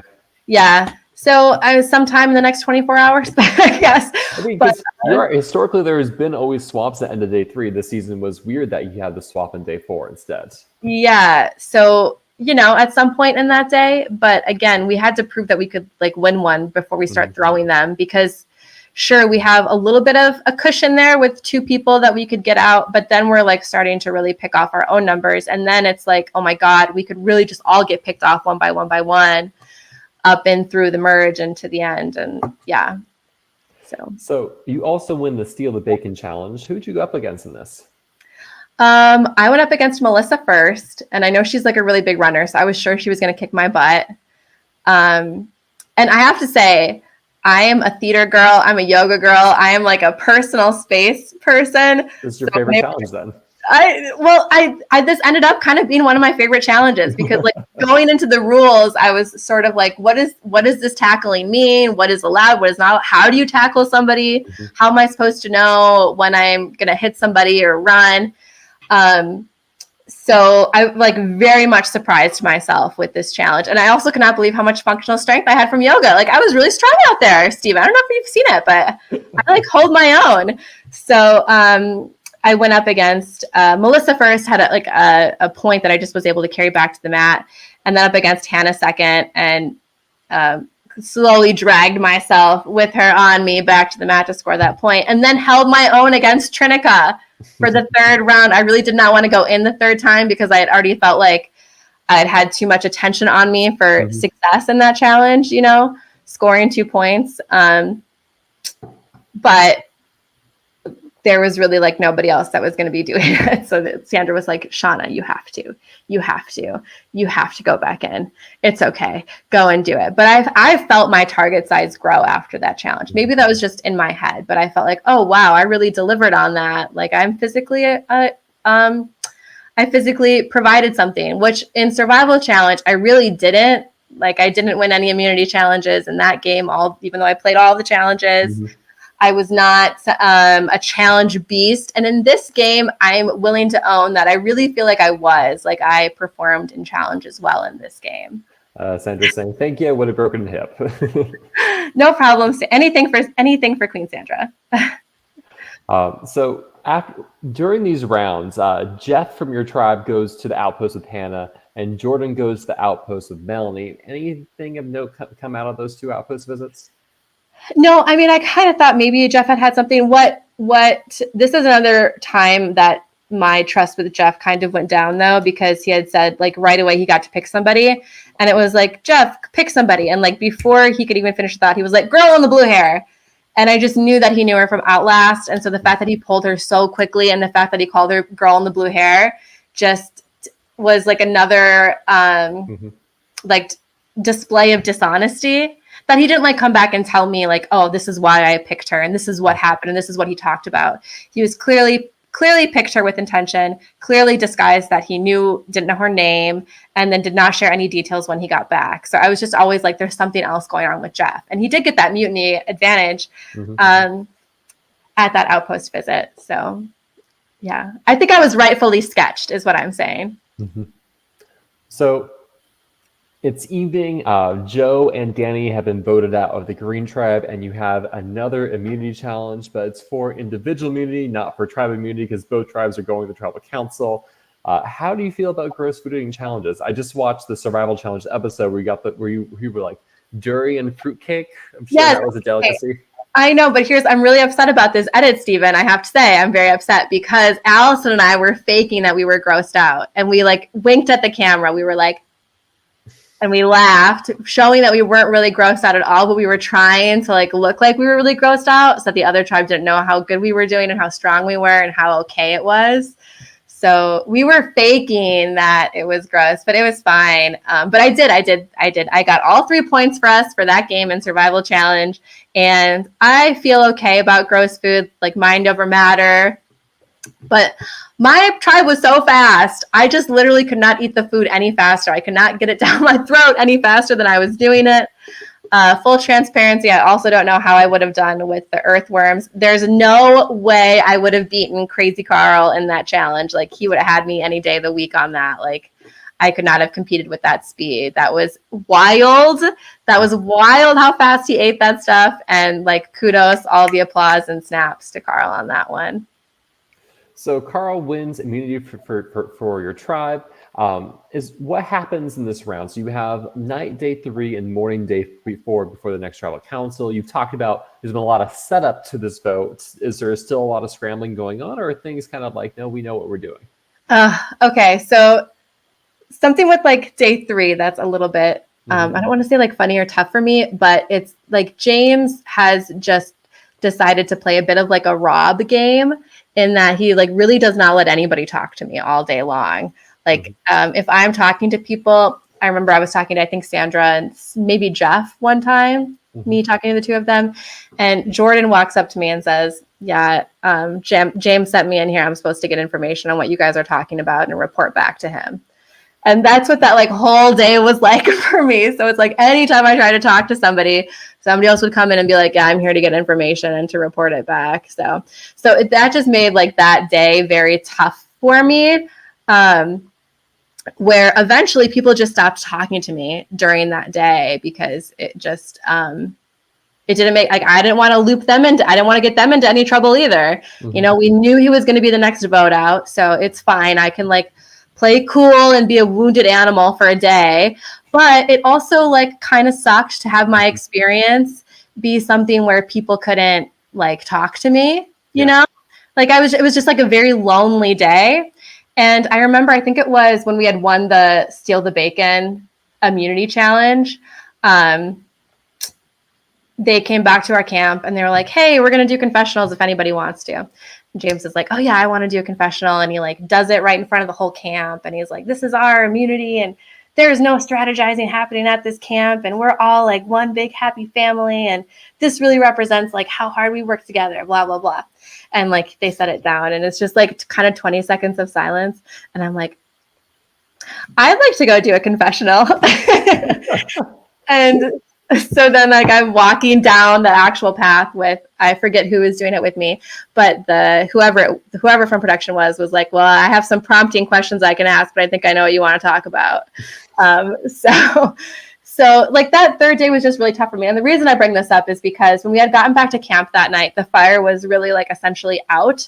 And I had been like working on that fire for hours that day, like with Frank, because it had been in the rain and wet. And as you probably know, getting a fire started from wet wood in a wet environment is just like very hard. It's really difficult. And as I'm here for the suffering, so I wanted to suffer through it and do that, but I was very exhausted. And I was also coming off the heels of a day where like really nobody was talking to me. So like everybody had lied down and gone to bed except for me. And I was like working on this fire and nobody was really saying anything. And I just couldn't get it started by myself. I was going to need some help. And I just eventually like went back to the tarp and folded in on myself and started sobbing quietly. And Jordan was there and she caught me crying and sort of comforted me. And I just told her it had been like a really hard day. And all of a sudden, all these people are like rallying around me and telling me how awesome I was, which was not what I wanted, because then they were like, Shawna, you're so strong in challenges. Everybody loves you. You're so no, please stop coughing. No more. I was like, no. Stop. You guys, stop. It ended up being like they were like, I legitimately was broken. Like the not being able to build the fire, it did genuinely break me. But like, it just, it was just like one of those hard moments. You have it out in that game, which is again why I love this game so much, because it just exposes like what gets you emotionally sad, what breaks you down. And it was, like that experience plus not being able to get the fire. It was just like, I felt it all on me. And that just like doesn't happen when you play a board game. I don't know. So anyway, so that third night, the plan stayed the same, really, is what happened. Was the plan stayed the same. We were going to put the votes on James. Carl and Sandra were supposed to vote Blake. And I just about that. I just had a feeling that they were going to that people were going to forget who the two votes on Blake were. And so even that morning, like walking up to tribal, I was like, Carl, remember, you're supposed to vote Blake. And Sandra was like, you're good voting Blake, right? And they both said yes. And they both forgot. So I was like, I saw my name twice and no Blake's. And I was like, shit, that could have been me. So they both felt bad. It was just ended up being really funny. But there really was no strategizing. And I mean it when like Blake and James, they both slept in until we were basically leaving for tribal. And, you know, when they both kind of sauntered awake, they had pitched to Carl, like, it's going to be Kiri, like saying that's what it's going to be. And Carl refused to do Kiri. So he was like, no, I'm not doing Kiri. So then that's when James said, okay, well, we'll do Shawna. And he had pitched that to Sandra. And of course, that's not really going to happen. So they just agreed to it. Well, they pitched that to Carl, and Carl didn't like that either. At least this is how it happened in my memory. Carl was like, no, I'm not doing Shawna either. So then they went back to the drawing board and pitched Maddie P. And that's when Sandra was like, no, you can't keep changing the name. We're supposed to go to tribal in 5 minutes. Like, it's going to be, I guess, Shawna. So it ended up on me, but up until that night and everything, I think they were set on Kiri, but I don't really know how much that matters. Anyway. So James goes out in a 7-2 vote. Is there any follow-up from this with Blake? No, like he acts really cool about it. I can't tell you how cool Blake really was about it. I know he was not thrilled. And I know that he was like coming for me pretty hard after that, is my read on it anyway. So bless you. Poor timing of the sneeze. No, So had your tribe gone to another tribal council, what do you think would have happened? Blake. Okay. I mean, so let me push you further. Blake goes out next. Mm-hmm. Are you turning to look at Jeff as a target because you don't trust him, or how are you feeling about Kiri at this point? Yeah, I probably would have like just tossed Jeff's name out there a little bit just to get a temperature check. Mm-hmm. And I think that would have been shut down, which is fine. I think we would have needed Jeff for challenge check, but I don't think I would have wanted Jeff next anyway. It probably would have been Kiri. I feel like we actually talked about that a little bit back at the house. And that's probably what it would have been. I don't know if we would have had to leave Carl out of that vote. Probably. I would have had to explain it later, but Jeff would have been my pick, just because he was not working with me really at all, and Kiri had been working with me more. But I don't think I would have been willing to sacrifice my alliance with Jordan and Sandra to have my way on that vote. So unexpectedly, you have a tribe swap at an odd number, which I'm sure threw everyone for a loop. And so you are swapped. Well, you get to stay on the same tribe, really, but you just have some new friends. So your tribe is you, Blake, Sandra, and Kiri from the original Nankana, and then you get Tony, Charlie, Hannah, and German. So of the two tribes, you are the equally split between pink and green. What are your thoughts on this new tribe? I'm for sure worried about Blake, that he's like going to be eager to flip. But I feel really good about Hannah. I felt like we'd kind of been making like some eye contact at each other during the challenges. I was always happy to see her back from tribal council. And Sandra had shared that they had like an Outlast connection. So she thought there was something we could do there. So I felt like I could survive this. I by no means felt like I've got this in the bag. Oh, this is going to be so easy. We're just going to have to do a couple of these and then we'll be a merge and no problem. Like I was nervous, definitely more nervous than I had been that morning. I thought it was like, I'm not swap screwed. I can survive this. So ideally, who would you have loved to have swapped with from your original tribe? So again, you have Sandra, Kiri, and Blake currently. What would your ideal other three been? I have Sandra, Kiri, and Blake currently. Probably Sandra, Jordan, and Maddie would have been ideal. But the problem with that would have been ideal. That would have been perfect. And so with Blake and being concerned, like, will he flip? Will he flop? What do I need to do? Are you kind of saying, are you thinking like, I guess the two strategies are you going to stick non-kind strong, or are you going to go more the green, say, hey, if we eat one of our own, will you eat one of your own? Yeah, I think that was the pitch, essentially. We never really got there because we didn't have to go to tribal council before Tony mutinied. Yeah. You know, because that would have been our pitch. And Tony felt that like his read on that situation was correct and he wanted to GTFO, and he did. So that would have been our pitch, I think, is we were willing to eat Blake if they would be willing to eat Tony. Okay.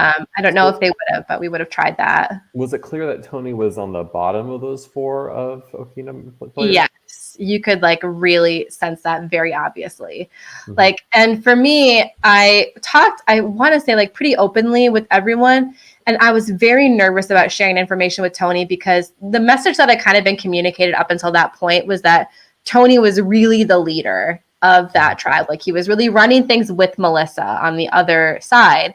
And so I was just very nervous about sharing any information with him because I didn't feel like there was a long-term road there for me. Like I felt like he was very tightly aligned with the other people back and that he probably did not want to do any kind of like long-term planning with me. So even with like Charlie and German and Hannah, I was looking for long-term plans with them. So I was open to talking about like strategy. Whereas with Tony, this is probably a fault in my game. I like didn't see that path. I didn't see, and that's again, like I had my blinders on. I just decided like, no, there's no way forward with Tony. So I'm not going to invite my game into that. Like I'm just not going to talk games. So our conversations were very superficial. If he was like fishing for information, I was not giving it to him. And so, yeah, his read was correct. Question from Tony. When did you learn about the mutiny advantages? Yes. So I heard about the mutiny advantage when Tony shared that information at the swap. And to be honest, Tony sharing that information was the first time I was like, oh, well, maybe he like really does want to do something here. So that actually did start to make some like in ground with me a little bit of working with Tony where I was like, okay, like maybe there is something here and he's sharing information. We could work together. But then he, of course, mutinied, I think like an hour later. And I was like, oh, okay, well, there goes that. Sayonara. So, two other players you're meeting with the first time you're meeting, we already talked about Hannah, but you're also meeting German and Charlie. Talk to me about them. Yeah. So Charlie could sell me anything and I would buy it. Charlie was like, yeah, he just was telling me that he got such a good read on me from the beginning of this game and he didn't know why, but he really, really liked me and he wanted to go deep and let's play together and final, like, let's do a 2 and play as far as we can. And he was like so excited about it and he seemed so genuine and that he like really needed a buddy. I was like, I love this. I want to play with him. Like, this is great. Let's do it. I have nothing against him. So I was super excited. And he had even told me that he had been cautioned against playing with me. So he had said like he'd been warned not to play with me, but that he wanted to anyway. And so I just really loved that. And I wanted to protect Charlie and felt like I had him playing with me. So I thought we would play together. And then similarly with Hannah, like I thought we could play together. I didn't realize how closely she was working with Jeff. So when she was like, well, who would you be willing to lose on pink? Or how do you feel about people on pink? We had some kind of conversation about that. And I was like, Jeff can go. And she was like, I didn't realize how closely they were working together. That's probably the last name she wanted to hear from me. But what's really cool about Hannah is that doesn't stop her from working with people. She just probably wouldn't have worked with me on that vote. That's the read that I got anyway. So I really respect that. And I want to take that into future games is like, just don't come for me, right? You can come for a number and we won't work together on that vote, but it's not going to shut my door on working with you. German, Sandra had warned me not to trust. But I liked him though too, you know, like I really liked everybody. And eventually when we lose that challenge, the one that I get blindsided on, like I really feel like none of us wanted to vote anybody out. And I could be wrong on that since I think maybe I'm the first one you're talking to of that group. Yes. I talked to Blake, but he went out before you. By then. But my read on that is that I think we were all like really devastated. Like we really didn't want to vote anybody out and we were all open to working with each other some more. At least for me, that was a really hard one. So you have you have a challenge as a group, and so this is a blindfold challenge. How is this challenge for you? I mean, I did it without Blake. Maybe I was supposed to be leading the way. No, so he like helped me a little bit, but eventually like I just kept walking out until I found a block and then I was shouting for people and we carried it back. So I honestly could not tell you if Blake was throwing that challenge or not as the caller. Like he kind of says he was, but that just doesn't make sense to me because he knew he was in so much trouble. So I don't know why he would want to throw it when it just meant that he was probably going. Like Blake would have gone had we lost that challenge. I can't believe we won that one. That was thanks to Charlie for seeing the results of the puzzle. I'm not helpful on puzzles, so that was not me. I was just tell me where to move the block and I'll move it. But I felt like I did my job fine. So you win this challenge, and then coming into the next immunity challenge, several things going to happen. First, you see that Jeff is voted out. What's your reaction to that? Oh, wait, can I talk about something first? Yeah, but by all means. There's this outpost visit after that tribal. Sorry, yeah. So you and German get to go with Carl and Matthew to that. Oh my God. Talk about this. Yes. So people are giving us the rich people, the 1%ers from Okina with all their tokens. What's it like to actually have fire tokens? You're possessing yeah. You know, we're living paycheck to paycheck over on Nankana. We don't have that kind of dough. But they gave us a bunch of tokens, and we were like, well, what do you want us to get? And they said scrolls, if you see them, like a tribal advantage would be great, and then also food.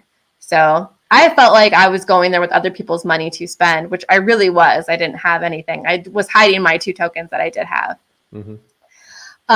So we go there, and Carl was like very protective of me to German. He was like, you keep her safe. Like, you keep her safe and I'll keep your people safe.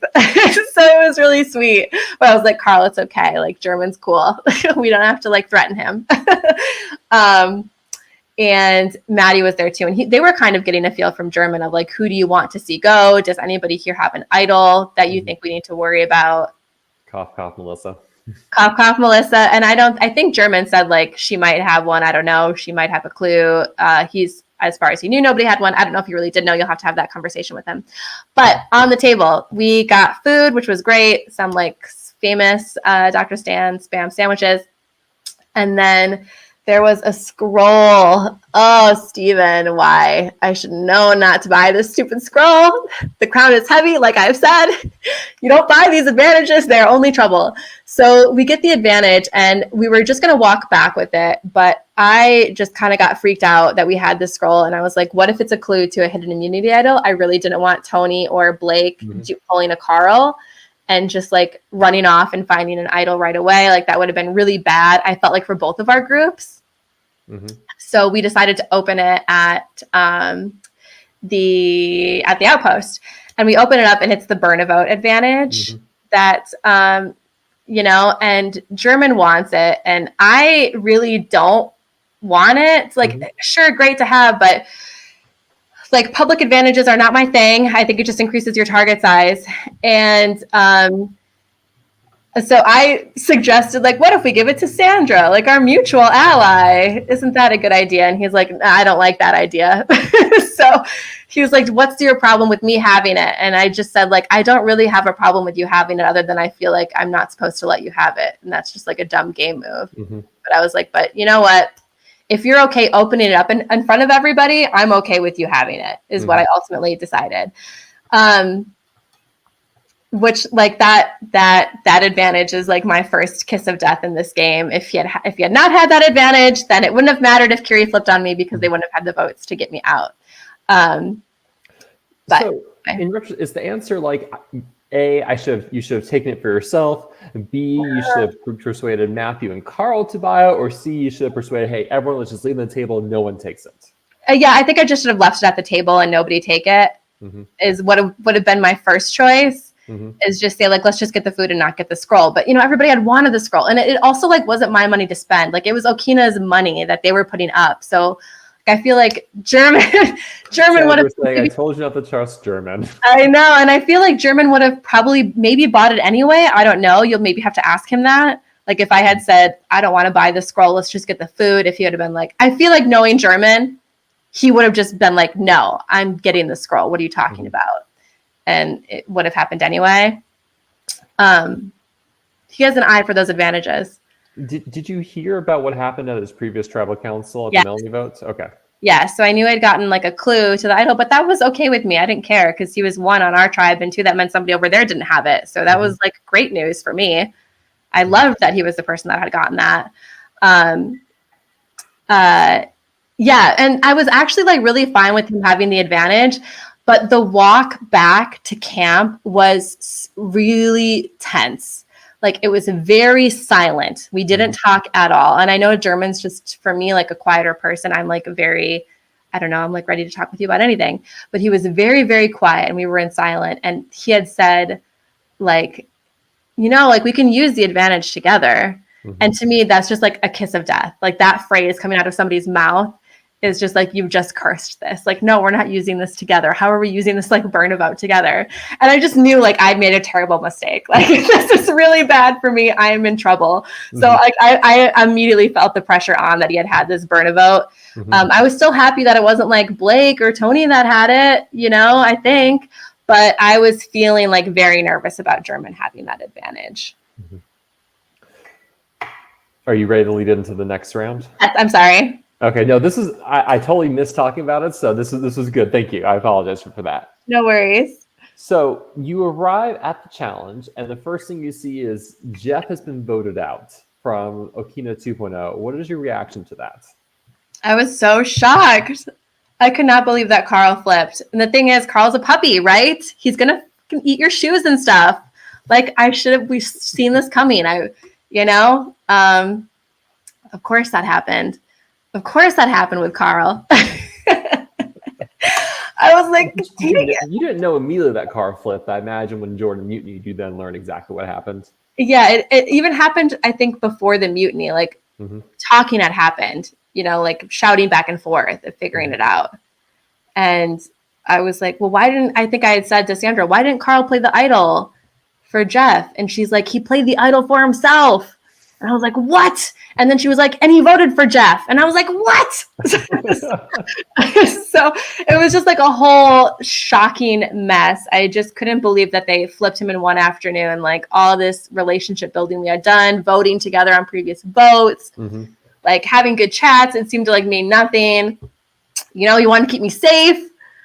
He's voting on my allies. So yeah, it was not good. And then the mutiny advantages appear.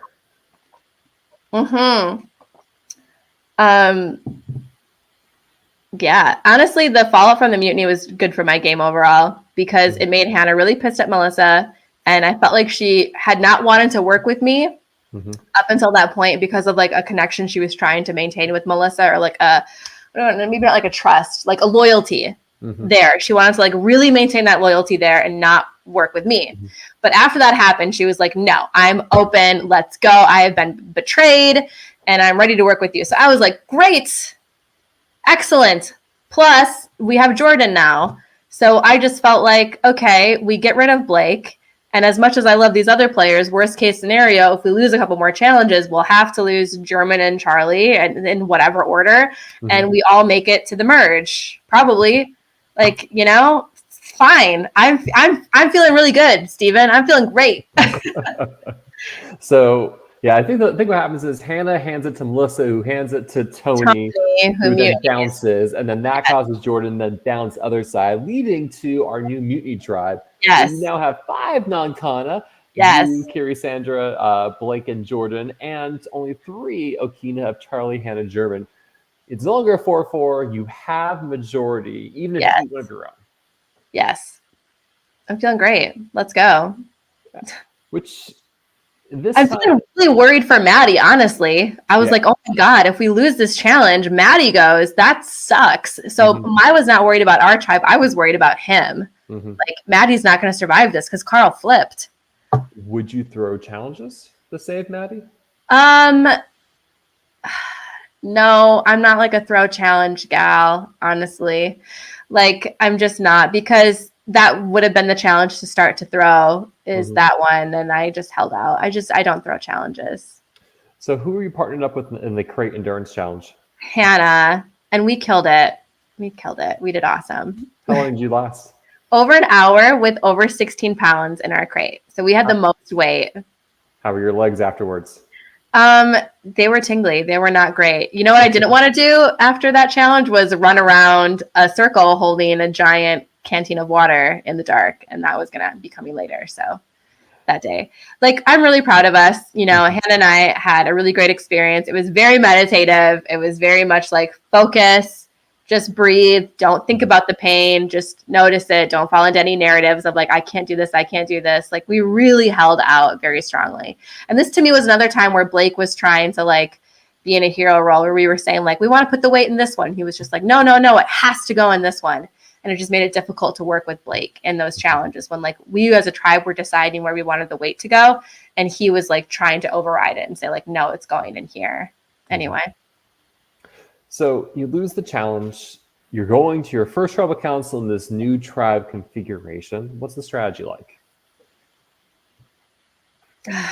I mean, maybe stupidly, but unfortunately, it was kind of just like we have to cut Blake because he was such a wild card up until that point. I mean, he had like tried to steal my unintentionally, but like I was drying my socks out because they were soaked from the rain and they were just like drying out. And he was like, I'm taking these gray socks. I don't care whose they are. And I was like, wait, those are my gray socks and I really want them. And, you know, he was talking about like burning our clothes if we tried to vote him out and taking the rice and throwing it in the fire. And he was also throwing my name out a lot, very heavily, because he was on the bottom. And so he was pitching me really hard. So I like to think it wasn't like lazy strategy on my point. Like he wanted me out more than anybody at that point. So for me, he like had to go. He was looking to flip. He was looking for an opportunity in my head to leave. Now I know he says that he like wanted to stay non-Kana strong, but to me that was not apparent. Like what I was hearing from everybody else was that he had been like throwing my name out a lot. So it was going to be that, and then we would still have potentially numbers to go down again if we had to. Yeah. So ends up being a straightforward vote. Blake goes out 7-0. He plays a shot in the dark. He does not hit, and everyone block votes on Blake. Was there any discussion of a backup vote or backup plan, or everyone's too cagey to do that right now? Yeah, we didn't really. I think we had kind of internally decided that it would have been Charlie as a backup vote, but it really wasn't necessary because we felt like, well, we knew they were voting Blake. And maybe this really was necessary because if they had thought about it, they would have put like a vote on me or somebody else. But we felt like they were definitely going to be voting Blake and that we were going to be voting Blake. And if Blake did play his shot in the dark and it was a 0, we would have gone back and revoted. And then we would have like crossed that bridge at that point and probably voted Charlie, I think, is where things were headed that night anyway. Things changed so much. You then have your hot pursuit challenge, which you've alluded to, which you said does not help when your legs are kind of numb from doing an endurance challenge beforehand. How was this for you? We like had a very good college try. It would have been the Mighty Ducks underdog story of the century. And that's what we were going for. We were like, we can do it. Underdogs, like we're going to kick butt. We just decided we're going to come out of the gate sprinting. Like if we just power walk, they're going to catch us. Because they're just a stacked tribe. So we actually did gain on them in the beginning, but we just could not maintain that strength. Like we just couldn't do it. So we lost that challenge. It ends up being a very important challenge for me to lose. Yes, it is. Yes, it is. And like going into that walk back was terrible because, you know, I called Blake out for stealing the rice, but I did not call him out for stealing the flashlights. And so we had to make that walk back to our camp, like without a flashlight. And so we're like falling in puddles and just like really, really defeated. Parker, bless him. I love Parker. I stan Parker. We make it back to the camp. And I just feel like we're all, me anyway, is at like a low. And he's like, well, I have some good news for you guys. And we're like, what? Are we merging? Like, what's happening? He's like, I've got a disposable camera for you to like capture memories at camp. And we're just like, thanks. The most ungrateful children. Like we did not care about his disposable camera. We had to like get the fire going again. We had no light source. We didn't want to vote. And I was feeling a lot of pressure. Like I did not feel good about the Burn vote being in play. I felt very nervous about the numbers and going into this next vote. So I was like very, very stressed. Like, I don't know if like a premonition is a thing, but I felt the most unease I had felt in the game that night going into the next morning.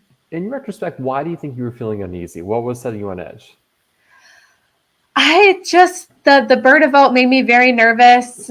And we were going to have to like come for blood this time. So I knew that they didn't want to go either and that they were going to be playing really hard too to get somebody out, and I felt for sure like it could be me over Sandra. So it was just knowing that like this was going to be a battle vote and the hardest one to date so far. Like the other votes had been like easy. unfortunately, like that was unanimous, right? James was easy. Blake was easy. This one was going to be hard. And I just had a lot of uneasiness about that. So it's clear that you, Jordan, and Sandra are all on the same page. Talk to me more about Kiri, because you talked to, like, you know, you were distant from her early on. You kind of felt some connection when James was throwing both your names around. You're on this swap tribe together. Like, do you feel closer to her, or is she still a bit of an enigma to your game? No, I feel good about Kiri. Like, we've had some good chats, and I felt like we were on the same page of we both wanted to make the merge. I felt like we shared similar interests in doing that. Like I'd not had any negative experiences with Kiri, and I did not know that she had this that she had this relationship with German, and those I know that sometimes there's bitterness about that. Those relationships can help you or hurt you. So like, I don't care, whatever. But she did, and I didn't know it, that there was this like previous history there. And so I really wasn't worried about Kiri. And for me, I think because I had no plans on flipping on Kiri anytime soon, I didn't think she had any plans on flipping on me anytime soon. You know, like I think that was my problem, is I was like, well, I'm not flipping on Kiri, so why would Kiri want to flip on me? That's where I just got lazy in the game and wasn't thinking. And we also felt like we had such a good plan, because like that next morning, Charlie came up and was basically like, I'm playing my shot in the dark and anything else I've got, which was like, me, Sandra, and Jordan felt so good, because we're like, wow, this is perfect. Charlie's going to burn his shot in the dark. Awesome. German's going to burn a vote, because we're all going to vote for German. So he'll play his burn a vote. So then we get German's burn a vote out of the game. We get German out of the game, and Charlie plays his shot in the dark. Like, wow. Great music to my ears. My uneasiness had faded. We had come up with this wonderful plan, and I was like falsely confident. I was the perfect amount of confident that you want somebody to be in before they get blindsided. Like, I was feeling so good. I was like, we figured it out. So comment from Parker. He wasn't upset by your reaction to the disposal camera. It was not his best timing for the reveal. Yeah, thank you, Parker. You're the best. I love you. So in terms of strategizing, so like, were German, Hannah, and Charlie throwing out their own names? Were they pitching for one of the original non-Kana members? What were the discussions with them like? Yeah, so we were basically saying, like, we're not telling you a name because we didn't want them to know who we were voting for. And we understand if you have to vote for somebody over here, like, we totally get it. We would love to keep everybody. This sucks. We hate it. And we hope that we can still work together afterwards. That was really it. Like, we weren't telling anybody over there. We didn't want them to know, because we, like, what if one of them had an idol? We didn't want them playing the idol on the person. If we had told Hannah, like, votes are going on Charlie and she has an idol, then she plays it for Charlie and then I go, or whoever goes, right? So we weren't telling them who we were voting for. In my perfect world strategizing place, if it had gone how I wanted, that was the idea, is that we weren't telling them who we were voting for. If you had targeted, let's say, Charlie instead of German, do you think the flip would have happened? Yes, I think it still would have happened. Okay. I think German was still pulling Kiri, and it was like because that vote didn't save Kiri. You know, it's not. I don't know that she has this undying loyalty to German, and that was about saving German so much as it was about getting like me out, maybe, and also like getting into a power position in a new alliance. Like, I think I have a feeling those were the two things that really intrigued her, but you'll have to ask her that question. I think it still would have happened. Do you know why Hannah votes for Jordan that round? Yeah, they didn't want to tell her it was me because they were worried about like her telling me. They were worried about her letting me in on the plan and not being sure where her, I think, loyalty lied, I believe is what the deal was. So, I mean, in retrospect, is there anything you think you could have done or changed to make this not happen? Like, I think I could have like reassured Kiri some more. You know, I assumed we were good, so I didn't spend a lot of time reassuring her. I think it was probably obvious. Like, I'm not going to pretend I'm this like amazing alliance equalizing mastermind where it probably was obvious. Or at least she could pick up on the fact that like me, Sandra, and Jordan were closer than Kiri. Like, if Kiri's read was, I'm the bottom of this 4, she's right. She probably was the bottom of that 4. To me, it didn't really matter at that point because we weren't getting down to that. in this swap tribe. Like there's just no way with the numbers, like how many tribals we had. And she had people over there. Who knows how the game could flip? Like I still had plans to play with Kiri. Who knows what happens? Maybe we lose Jordan and Sandra to something else. Like I still want to play with Kiri, but if she was worried about being on the bottom of the 4 and that pushed a move for her, then that was right. You go to the tribal council. What is your reaction to the vote reveal and German playing the advantage? Well, I knew he was going to play the advantage, I guess. So that didn't really surprise me. I was shocked to see my name that many times. Yeah, I was shocked. I couldn't believe that. It was a really good, juicy blindside. Like I hope like any good Survivor fan wants to know what it's like to be blindsided. Now I know. I prefer to play like you do where you win instead, but it is a feeling. Yeah, I mean, like it was like I was totally blindsided, and if you look at like Jordan's face, her mouth is like open the whole entire time. So, like it's fun. That's the game. No hard feelings. I was bummed to not have made the merge at that point. You know, I was going to redemption. So like I knew for sure that I was going to go, but I just felt like in Survival Challenge, I had really whispered my way through that game. You know, I played like very quietly and just scuttled along. And in this one, I just felt like I was so loud, like performing in challenges and all these strategic roles. And I felt like I had like people really rooting for me, like a lot, like in my alliance and in other spaces. And like, boom, I got just taken out. So it was like sort of like I felt like I was like running and I just like hit a wall. Where in Survival Challenge, I just felt like I was like crawling that entire game. So getting taken out wouldn't have been as like remarkable, if that makes sense. Yeah. Like you said, it sounded like there was no question about going to redemption. Yeah, no question. Of course, I'm going.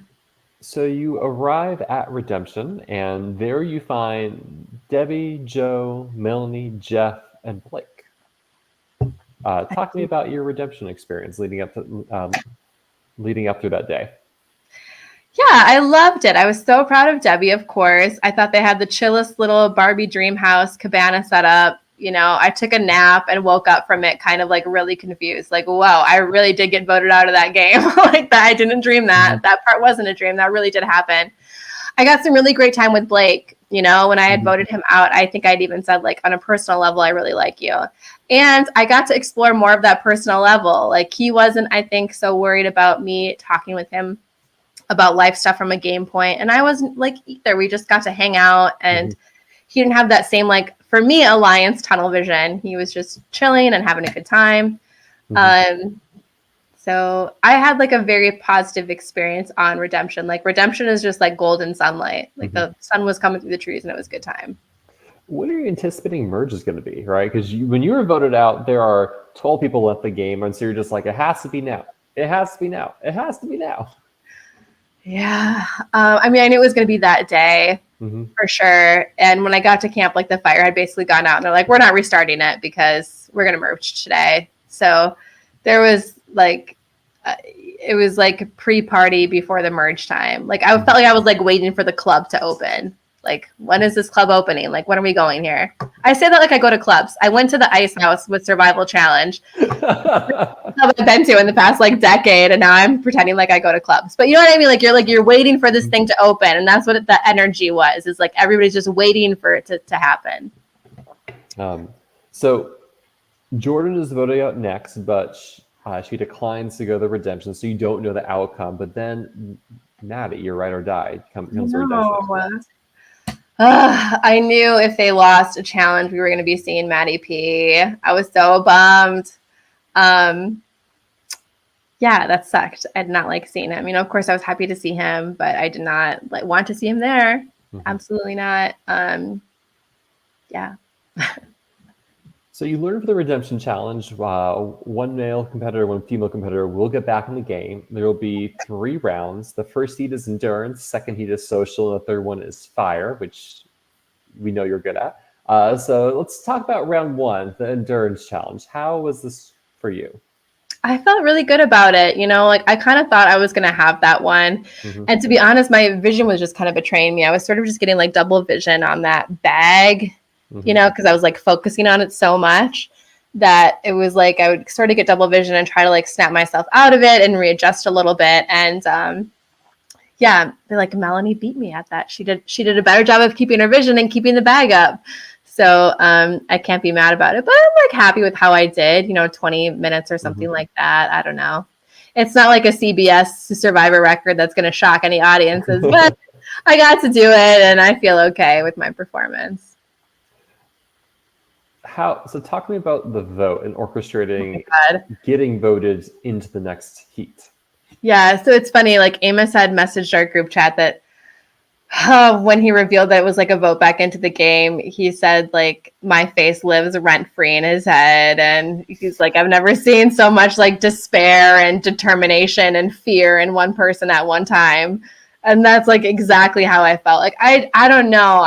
I'd only been at Redemption for a few hours, and these people had bonded for a lot longer. So I was so worried about like a popularity contest that I was not going to be participating in. Especially since the person, Jordan, wasn't there. Like Jordan would have been a vote for me to go back into the game, and she wasn't there. And I was like trying to look at Maddie, and he was just like dead set ahead, like not giving me eye contact. So I didn't know if something had happened with him where he like decided he didn't want to work with me anymore and he was going to vote for somebody else. But I was just like really certain that I was going to be on the bad side of a popularity contest of not having been in Redemption for very long. And that it was going to be like Joe or Debbie that was going to get sent back in by like Blake and Jeff and Mel, So who did you end up voting for? I voted for Blake. Mm-hmm. Jeff, he was like begging me to vote for him, and I was promising him that I would, like with my eyes and like nods and everything. And the same thing with Blake. But I really felt like I didn't owe Jeff as much as I did Blake. Like I voted Blake out, and we had spent a really good day hanging out together. And I just felt like, let's like restart this with a clean slate, and you get back into the game and cause some chaos. You go in there, champion. You go in there and burn it to the ground. Like I just felt like I knew he would do that if he had gotten back in. And like Jeff didn't really have a working relationship, us too. So I didn't really feel like I really owed him anything except the truth. And in that moment, I was like willing to lie to anybody to get their vote to go back in. And then with Debbie, I voted for Joe. I promised Debbie that I would vote for her too. And I'm really sorry about this, Debbie. But I thought that Debbie was going to get the most votes to go back in to the challenge. Like I thought people were going to really like that idea of like the first vote out going back into the third part of the challenge.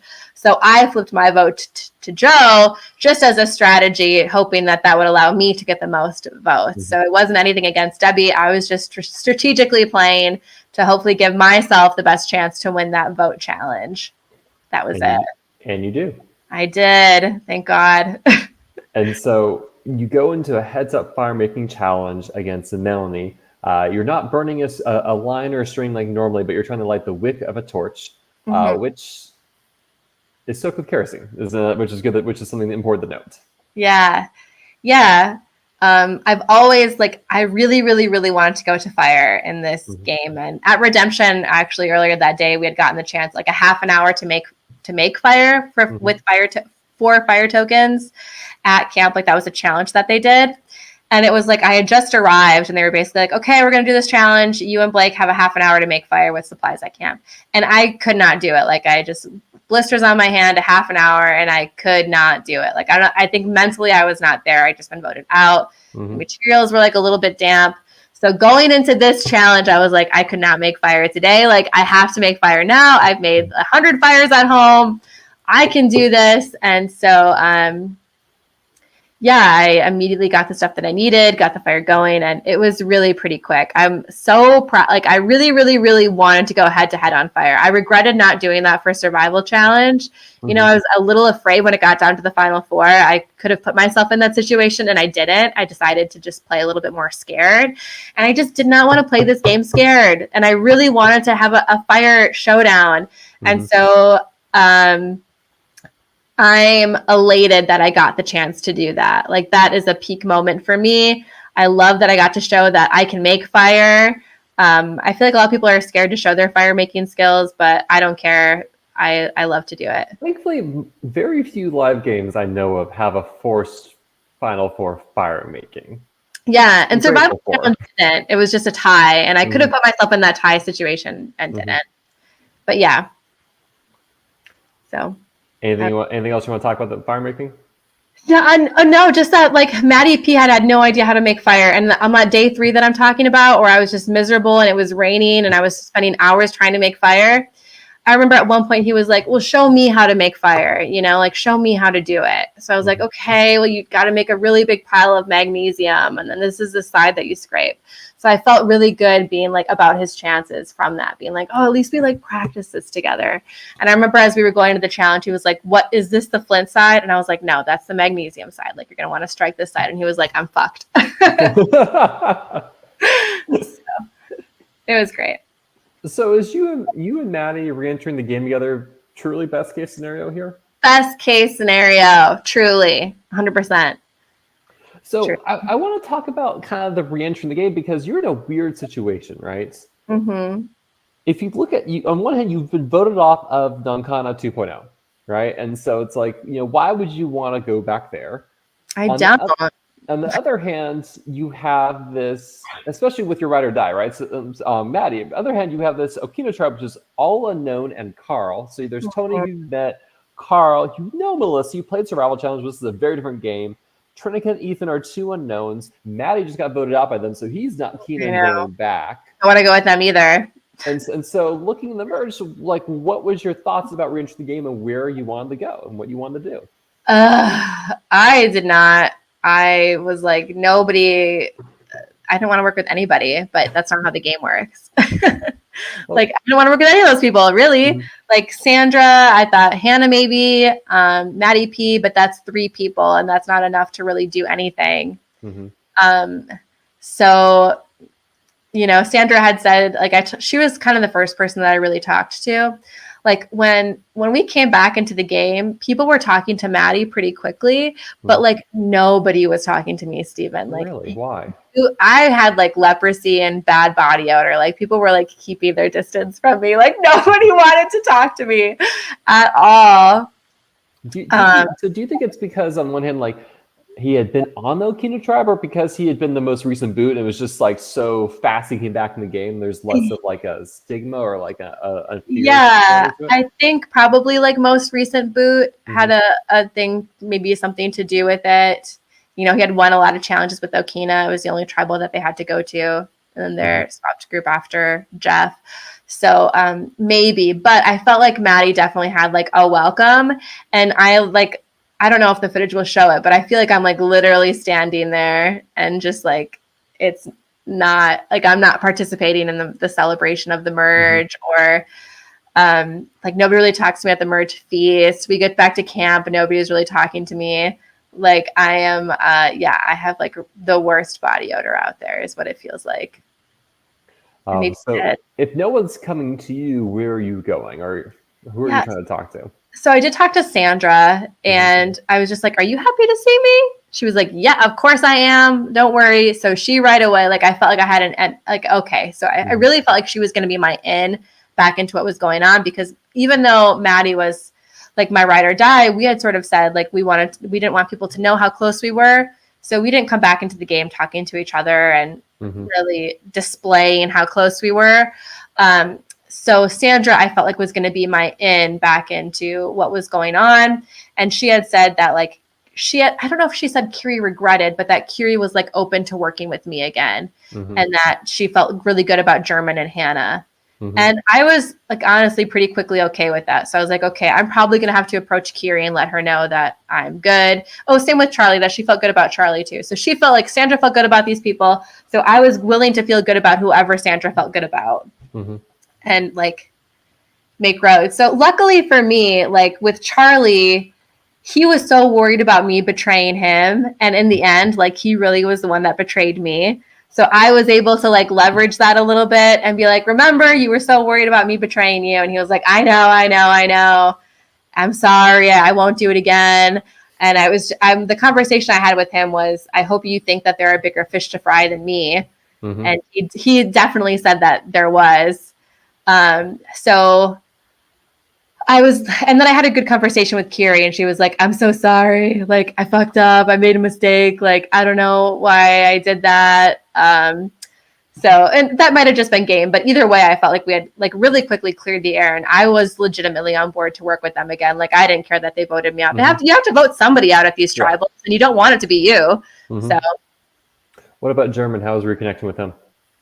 Fine. It was totally fine. Yeah, like again, really no animosity, or I was just like, hey, good play on you. Mm-hmm. Same thing with him. I was like, I hope you have bigger fish to fry. He was like, oh, definitely. Oh my God, yes, I want to work with you again. And I was like, great. I want to work with you again too. Let's go. So it seemed like good on that front. Like I felt like I had a place, like I had a chance is what I was feeling like. It wasn't just everybody wanting to come right back for me. Was the feeling. Are you able to have any reconnect with Carl, or do you talk with Melissa or Tony at all, or the new Okina members, Shawna and Ethan? Not really like that night at all. So we had gotten to that night challenge. Yep. Let's talk about the night challenge. How was your overnight endurance challenge for you? I did great, Steven. I did awesome. So because I had body odor and nobody wanted to talk to me, since I was like the leprosy girl at the camp, I just decided I'm going to go for it because nobody wants to talk to me anyway. And so I kind of thought the best thing for my game was to just give it time. I was hoping people would talk back at camp and come up with plans and think about numbers and realize they needed more numbers and be like, oh, well, maybe Shawna can be that number. So I was hoping I would be gone for a long time and I would come back to a tribe with like a bunch of offers, you know, since I've been away for a while, maybe now you're more comfortable having me back. And were you seeing this as a Okina 2.0 versus Nankana 2.0? Was it very apparent that's where it was going? Okay. No, definitely not. Like I saw it as people wanting to take big shots at like Melissa and Tony. Those were the two names I was hearing the most from exactly the people that Sandra had shared that I had talked to, like German and even Ethan had mentioned that he wanted to take a shot at. So like that's what's really interesting, right? Is like that group, that Okina group, that they were so annoyed at how boring the. Really, a lot of your original tribe had been voted out and decimated in a sense, and like it was kind of through construction having you and Maddie come back in kind of really evened it up somewhat. It did. Not perfectly, those 75 from original tribe standpoint.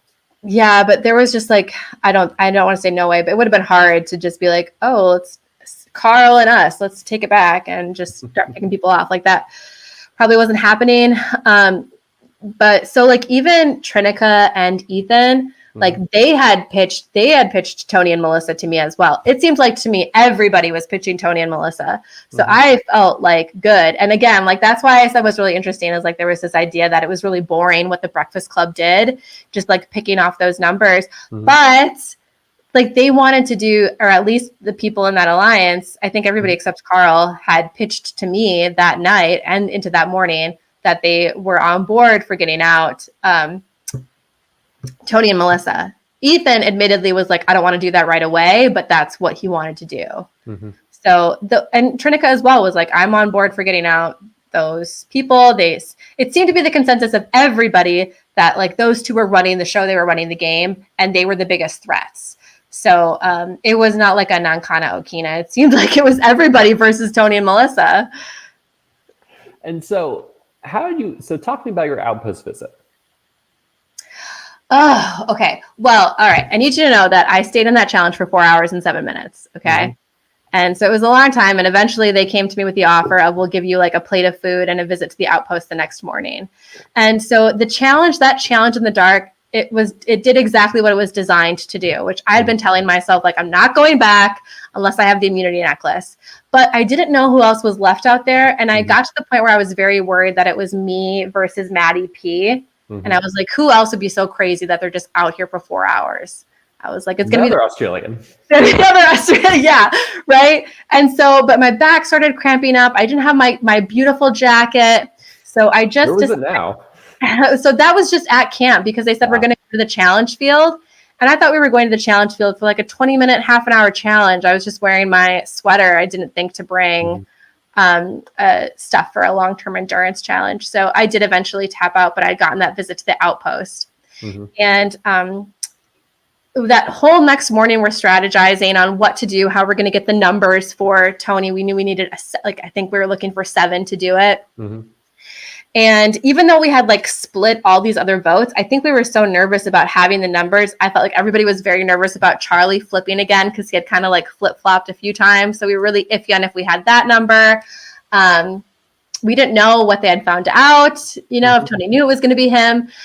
So I felt like I had heard it was like Charlie's name a lot, and then I'd heard German's name. And then it was like, as we got closer and closer to tribal, I started hearing my name as the other one. And earlier that morning, somebody had told me that they had pitched my name to Carl, and Carl had said he refused to vote for me.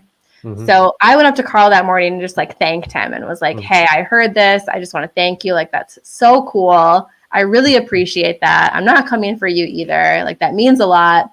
But you just got to pitch him twice, I guess. Because someone votes for Sandra. Do you know who voted for Sandra in that merge vote? It was Melissa. Interesting. Okay. Because when we were walking to that tribal, I was like, oh my God, like, it's going to be me. Like, I was kind of saying that to Melissa. And I was like, I'm not voting for you. And she was like, well, then I'm not voting for you either. And so I felt like she just flipped at the last minute to vote for Sandra instead of voting for me. But she still knew that like I was going to be getting the votes. And I think she believed I was going home, that they had the votes to send me home that time. But she was giving me like a pity vote. Is that what she thought was happening? So why do you think you ended up being the target then? Supposedly that it's just like my name was the one that stuck.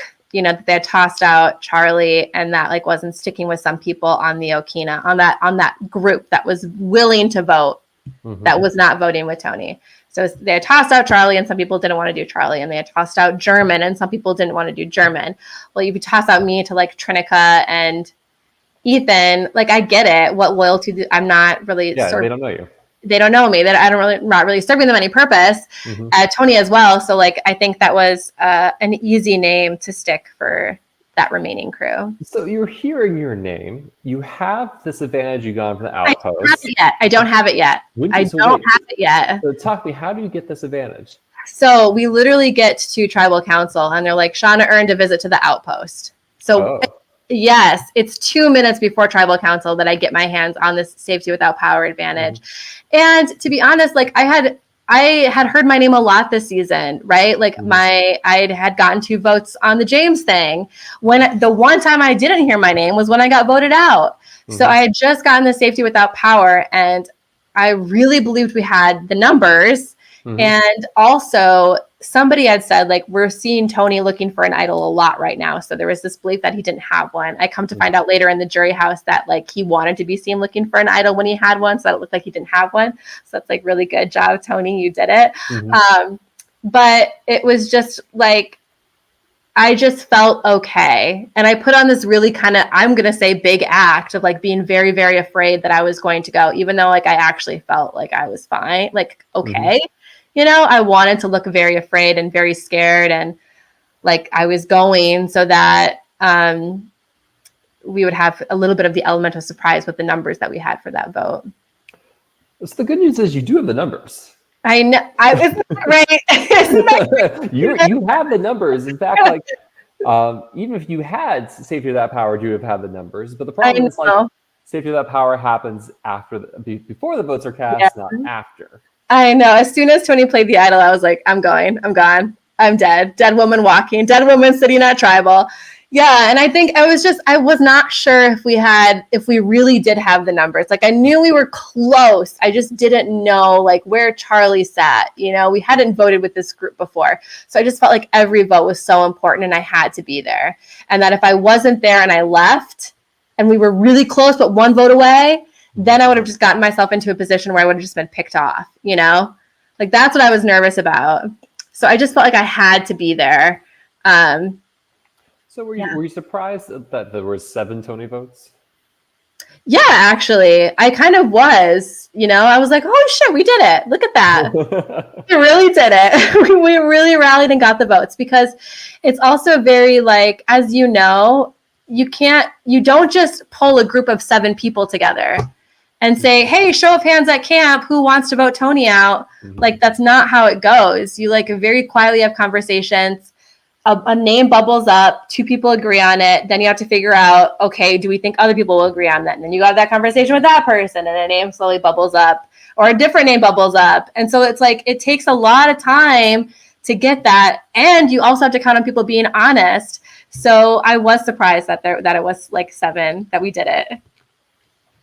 So hypothetically, let's say Tony goes out. Do you know who you would have wanted to target next?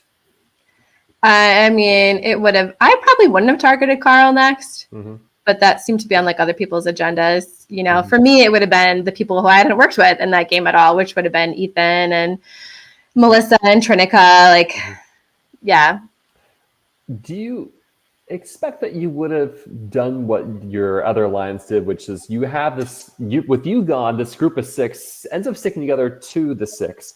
Do you think that would have been something you would have done, or do you think you would have done things a little differently?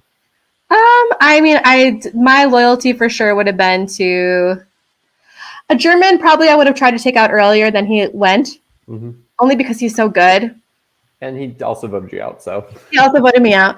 But no, like, I mean, Kiri, a lot of them voted me out. Charlie voted me out. Kiri voted me out. I just felt like German was so, like, this is a compliment. I hope he takes it as a compliment to you. I mean, so calm. You can't really shake him, like, talk about a cockroach game. Like, I feel like German was almost dead so many times in that game. He got so many votes.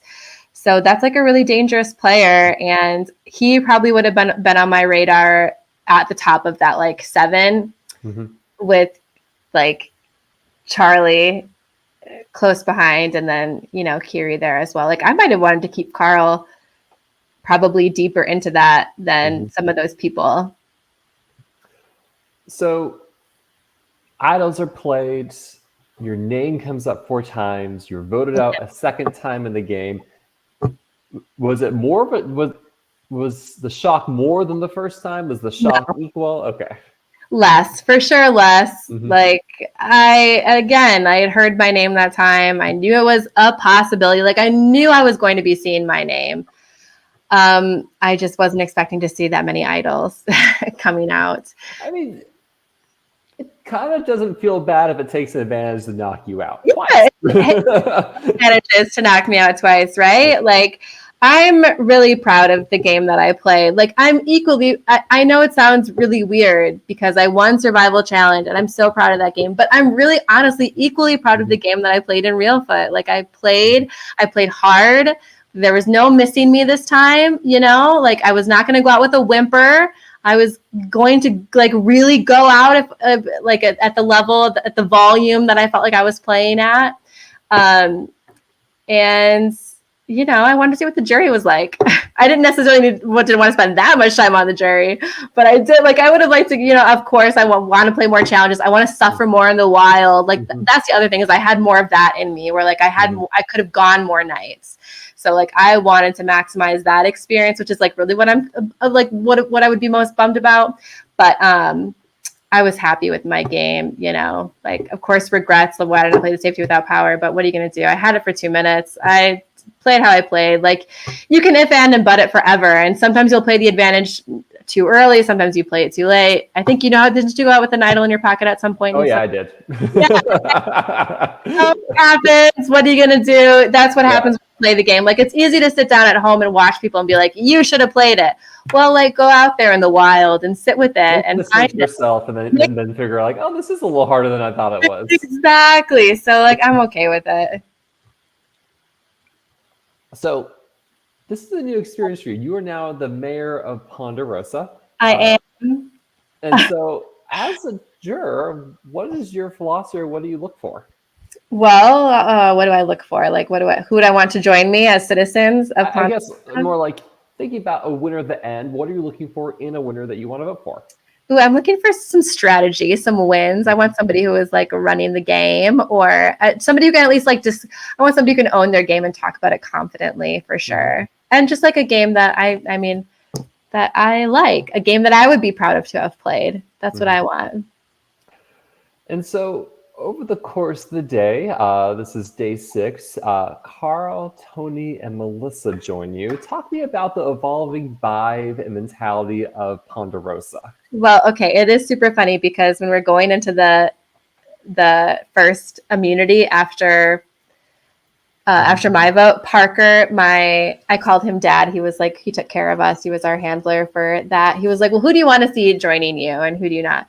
And I was like, well, I feel like I don't want to see Carl in the final tribal council because I just feel like I don't want to see him there. I don't know what it was about him, but I just didn't want to see him there. You jinxed him. How dare you? Yes. And, but I was like, but I don't want him to come out next because I don't want my whole jury experience to be with Carl. I don't want him here this whole time. I don't want him coming in here and taking over my jury, my goose fraba peaceful jury environment. And like literally as the votes start coming up, Carl, I'm like making eye contact with Parker, like here comes Carl. But no, I secretly I actually like truly love Carl. I love Carl so much. It was just at that time, I think I felt very burned by him, you know? So like I wanted him out, but I didn't want to like deal with all of that yet. So, but anyway, I was really proud of the 6 for sticking together and getting out these really big threats. Like say what they will about boring gameplay. This was an alliance that came together from 2 separate tribes at separate times and took out really big threats in the game. You know, it's not like they were doing nothing or playing lazily. Like, I don't think so at all. I was proud of the moves that they made and the threats that they took out. I guess my question in terms of the vibe of Ponderosa is given, and we're going to kind of skip a bit to your jury question, but you say like, there's a spreading case of, there's an epidemic in the jury house. There's a spreading case of bitterness all throughout, right? And which I love, is one of my favorite openings I've heard of, and probably one of my favorite questions. And so, talking about this like mentality you're seeing evolve in Ponderosa with the jury. I mean, like you're seeing it in the tribal councils, where as that 6 is picking the numbers off, like that the other alliance, they're just getting angrier and angrier at every tribal council. You know, they're like, they won't talk to us. They won't even look at us. And it becomes like a very much us versus them, you know, like, and so that continues in the jury a little bit, except you have me who's like, you're the lone person's like, well, I was part of that alliance and I got idled out. So I'm kind of like, I don't, if anything, I feel better that I'm not with them right now because that would have been my ticket to the end. Yeah. And so for me, it was just like, you know, people would be like, oh, I hate her or I hate them. It's just like, no, you don't. You don't hate her. You don't hate them.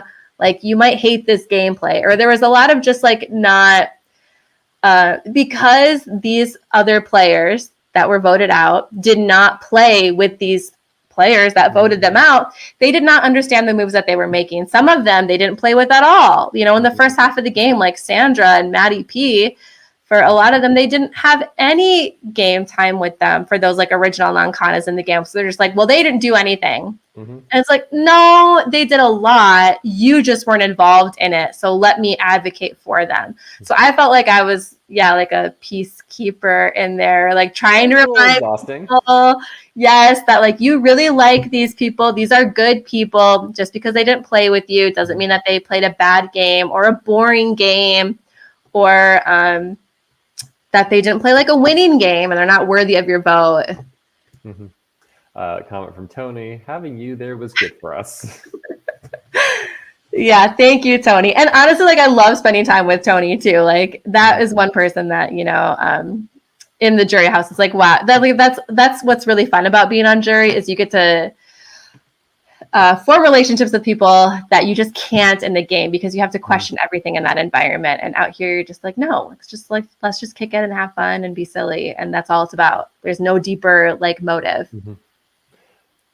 Did the six break the way you thought they would? Because I think that's the most fascinating question when you have seasons like this where you see alliance get to the end like this. Again, only 2 or 3 can sit at the ends. The question is who's on top. And so did it break the way you were expecting it to break? No, I don't think so. Mm-hmm. I guess I was surprised to see Hannah first. I think she was the first one. Yeah. I think I would have expected to probably see like Charlie or German first, which is again like, just a testament to their games that they weren't. And I was also out for a long time up until that point, right? Yeah. Like the way the relationships that exist when I'm leaving the game are very different. 6 tribals later, you know. But yeah, I think I was expecting to see like Charlie or Kiri or German earlier than they were. It kind of went the opposite way. I was so proud of like Maddie and Sandra for surviving that group. Given what we've kind of discussed with the jury, do you feel like going into the final tribal council, there were a clear favorite in the jury house, or do you think that it was very open in terms of where people were? No, I think Maddie was the clear favorite. Really? For How sure. come? You know, Maddie had to start over a lot. Like he worked with everybody on that jury. And I think Charlie did too, but maybe they felt more betrayed by Charlie, or like Charlie. I think I could be wrong. You'll have to ask the others, but I think there was more of like a Charlie kind of flip-flopped so much. It's not like he was really owning the decisions. He just kind of got lucky when he flipped and lucky when he flopped, but he wasn't like committed to the decision making. Is maybe like the vibe that I was getting from people. Whereas for Maddie, like he worked with Nankana and he worked with Okina for a really long time. So he had positive relationships with everybody.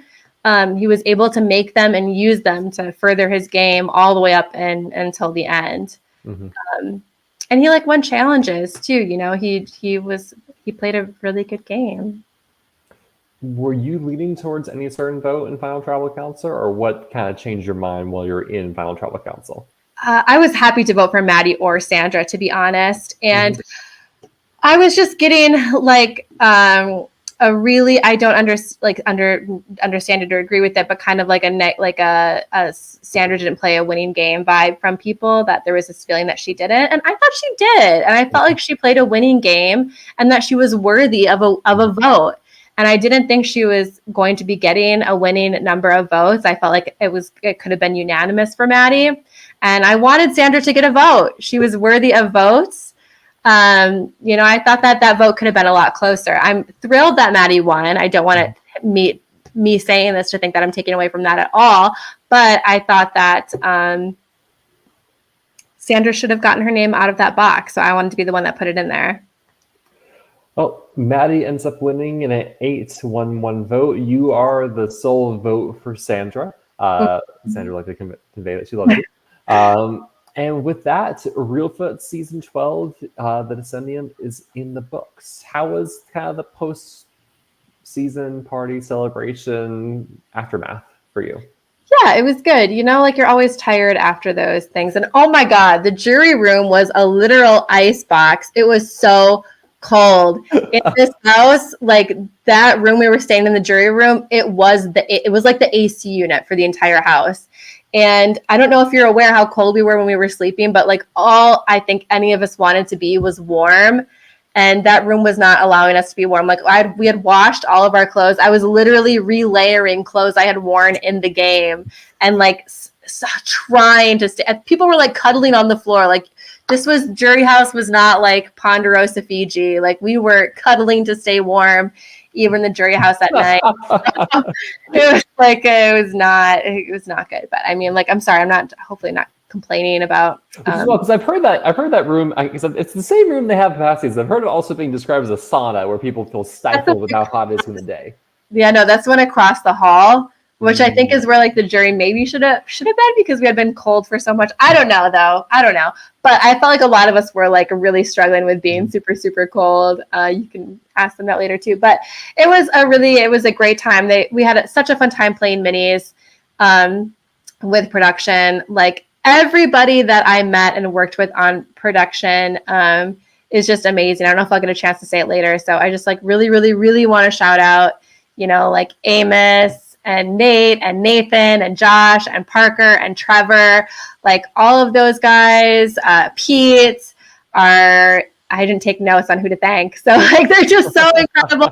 They made the experience in the game so amazing. Like, I really think about how much I want to play this game. Well, like the amount of work that these people go to for me to do something is just like really the biggest and most generous gift I think like I've come across, you know, to create this experience for somebody else. And they did such an incredible job with it. The challenges, the camps, the setup, the twists, like everything was just so awesome in the game, out of the game, like 12 out of 10 experience. And I thank them for that.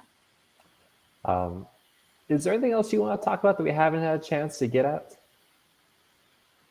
I don't know. I feel like we've talked about a lot. There's like nothing burning at the front of my mind right now that we have to talk about. Well, I'd like to end with some rapid fire questions. Are you game for it?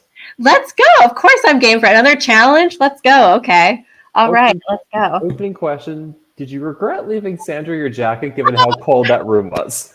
No, I said that jacket would have had to be like washed. There is something funny. So when we were going back into the game from Redemption, I had said whether I go back into the game or not, somebody can take my jacket in because it's cold out there. So bring my jacket in. And they had put in the pockets like all of this fake idol supplies, like a big stick and some twine and some brown cloth. And it was just like in the pocket of my jacket because whoever was going back and was bringing that with them. So then they would have like the fake idol stuff. And I had no intention of really doing anything with that. It didn't come up. It didn't feel like a good time in the game for me to do anything for the one round I was in there for. But I did leave my jacket to Sandra and didn't explain that. So she was like, what the hell is all of this like shit in your jacket? Is this an idol? Is it a fake idol? Like, I don't understand. And production was like, we don't know what that is. So anyway, I do not regret leaving my jacket to Sandra. I maybe regret not telling her that there was like fake idol supplies in there. Is your favorite question, why didn't I play my safety without power? I asked Parker that question so many times when I got into the jury, you know, he was like, do you need anything, Shawna? Being like the dad of Ponderosa, do you need anything? And I was like, no, Parker, I just have a question. He was like, what is it? And I was like, why didn't I play my safety without power? So I asked him that many, many, many times. That is my one question. I don't know why I didn't play that. And I feel like Amos even gave me a longer time to play it. You know, he was like, and before we go to voting, if there's anything anybody needs to do, now is the time to do it. And, you know, normally that's like a 2-second pause. Yeah. I felt like he gave me like 45 seconds. So I don't know why I wasn't picking up on that message. Like, I feel like it was a subliminal, like, hey, you have this advantage. Why aren't you playing it? You should really play it. I don't know. I didn't play it. Who surprised you the most out there? Charlie, definitely Charlie. Charlie, like, I just thought he was going to be like so loyal to me after our initial conversation. And he was like the biggest gamer, you know. I think he was the most like cutthroat and ruthless. And Charlie surprised me. I'm just very impressed with his gameplay I'm so impressed with Charlie. Charlie, I'm so impressed with you. You surprised me a lot and you're awesome. Who do you wish you had a chance to work with but didn't? So I would have to say probably Trinica, just because we really didn't get a chance to work together at all. We had one conversation the morning of my vote out where she was throwing out like being on board for working with Melissa or Tony. She had said like nobody had really come up and talked to her yet. And we had like a good conversation. Like I felt good about it. And it's just that we didn't talk at all until that morning. And I feel like if we had met like really early in the game, like we would have vibed for a long time. What's one piece of advice you give to future mayors of Ponderosa? Ooh, future mayors of Ponderosa. What would be my advice? Just like remind people to be kind, you know, like this is a game. And it's okay to get your feelings hurt too. Like even though I'm saying it's a game, I think there's this idea where it's like, it's a game. Like, you just got to be tough and cool about it. More personal than that. Yeah, it's a really personal, you know? And so like it's also okay to get your feelings hurt and to be in your feelings. Like I hope that's not what I'm suggesting at all. Like it's okay to feel stuff and to have your feelings hurt. But that like there's a possibility that even though your feelings are hurt, that person was not trying to personally hurt you, and that they're probably like in all likelihood, this is actually a really cool person that you would get along with because as it turns out, you love the same game and the same activities and you're just like in this environment. So I don't know. I would just advocate for that. Let's say Reelfoot's having a returning season. You can select one player from your season besides yourself to go compete in it. Who would you select? I am going to select. Who am I going to select? I'm going to select, let's go with Jordan. I want to see Jordan back out there. Yeah, Jordan. You had a chance to compete in a lot of challenges that you've been saying, this is my favorite, no, this is my favorite. What was your favorite challenge out there? I don't know. Probably the steal the bacon. Like, I was just so surprised by myself. That was the one where I was really like, what? Shawna, who are you? What are you doing? Lady? What? So that one just like surprised me the most. But the milk crate challenge, I'm so proud of how Hannah and I did. The up all night, like, yeah. The pull rope one, that's on TV. Like, that's why you got to come out and play this because it's hard to answer a question like that because they're all so fun. What was the favorite camp life moment that maybe we haven't talked about?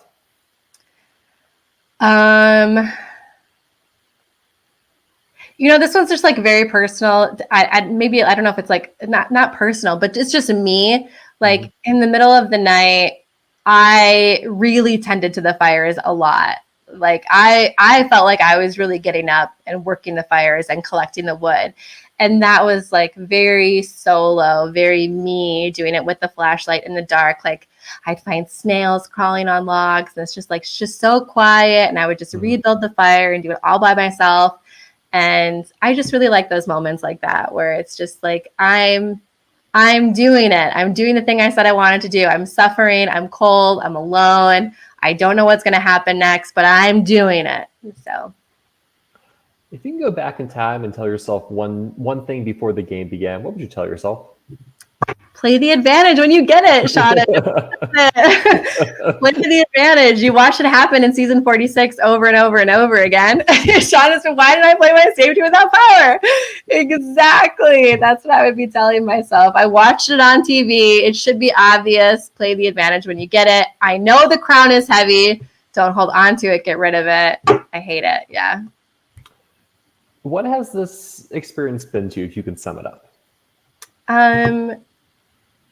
I mean, just like I would use this word a lot, but it would just be like adventure with a capital A, you know, like it's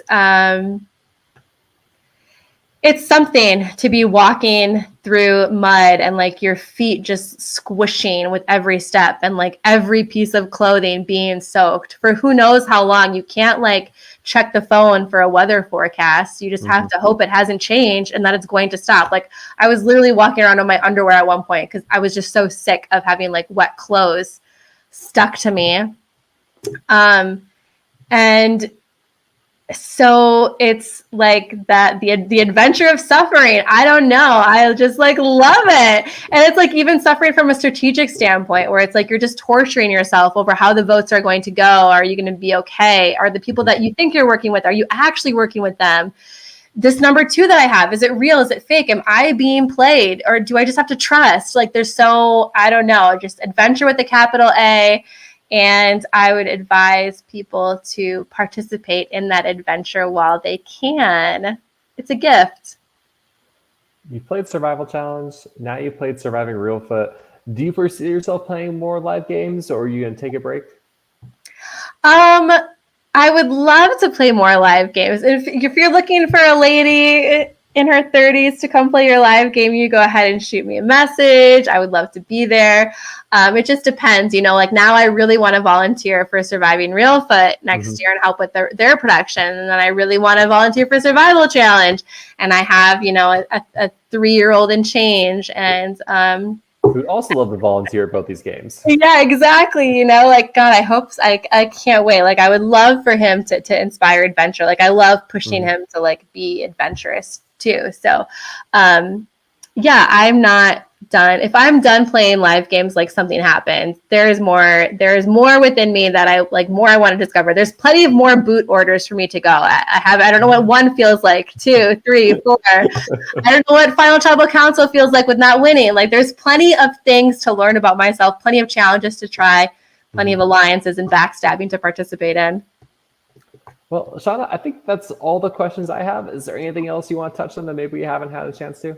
No, I just want to thank the production team for Reelfoot one more time. You know, Amos, Pete, Parker, Trevor, Josh, Nate, Nathan, Penny. I don't know who I'm missing, but y'all are so amazing. I thank you so much for having this experience, creating it, casting me, sharing it with me, and the months that went into it.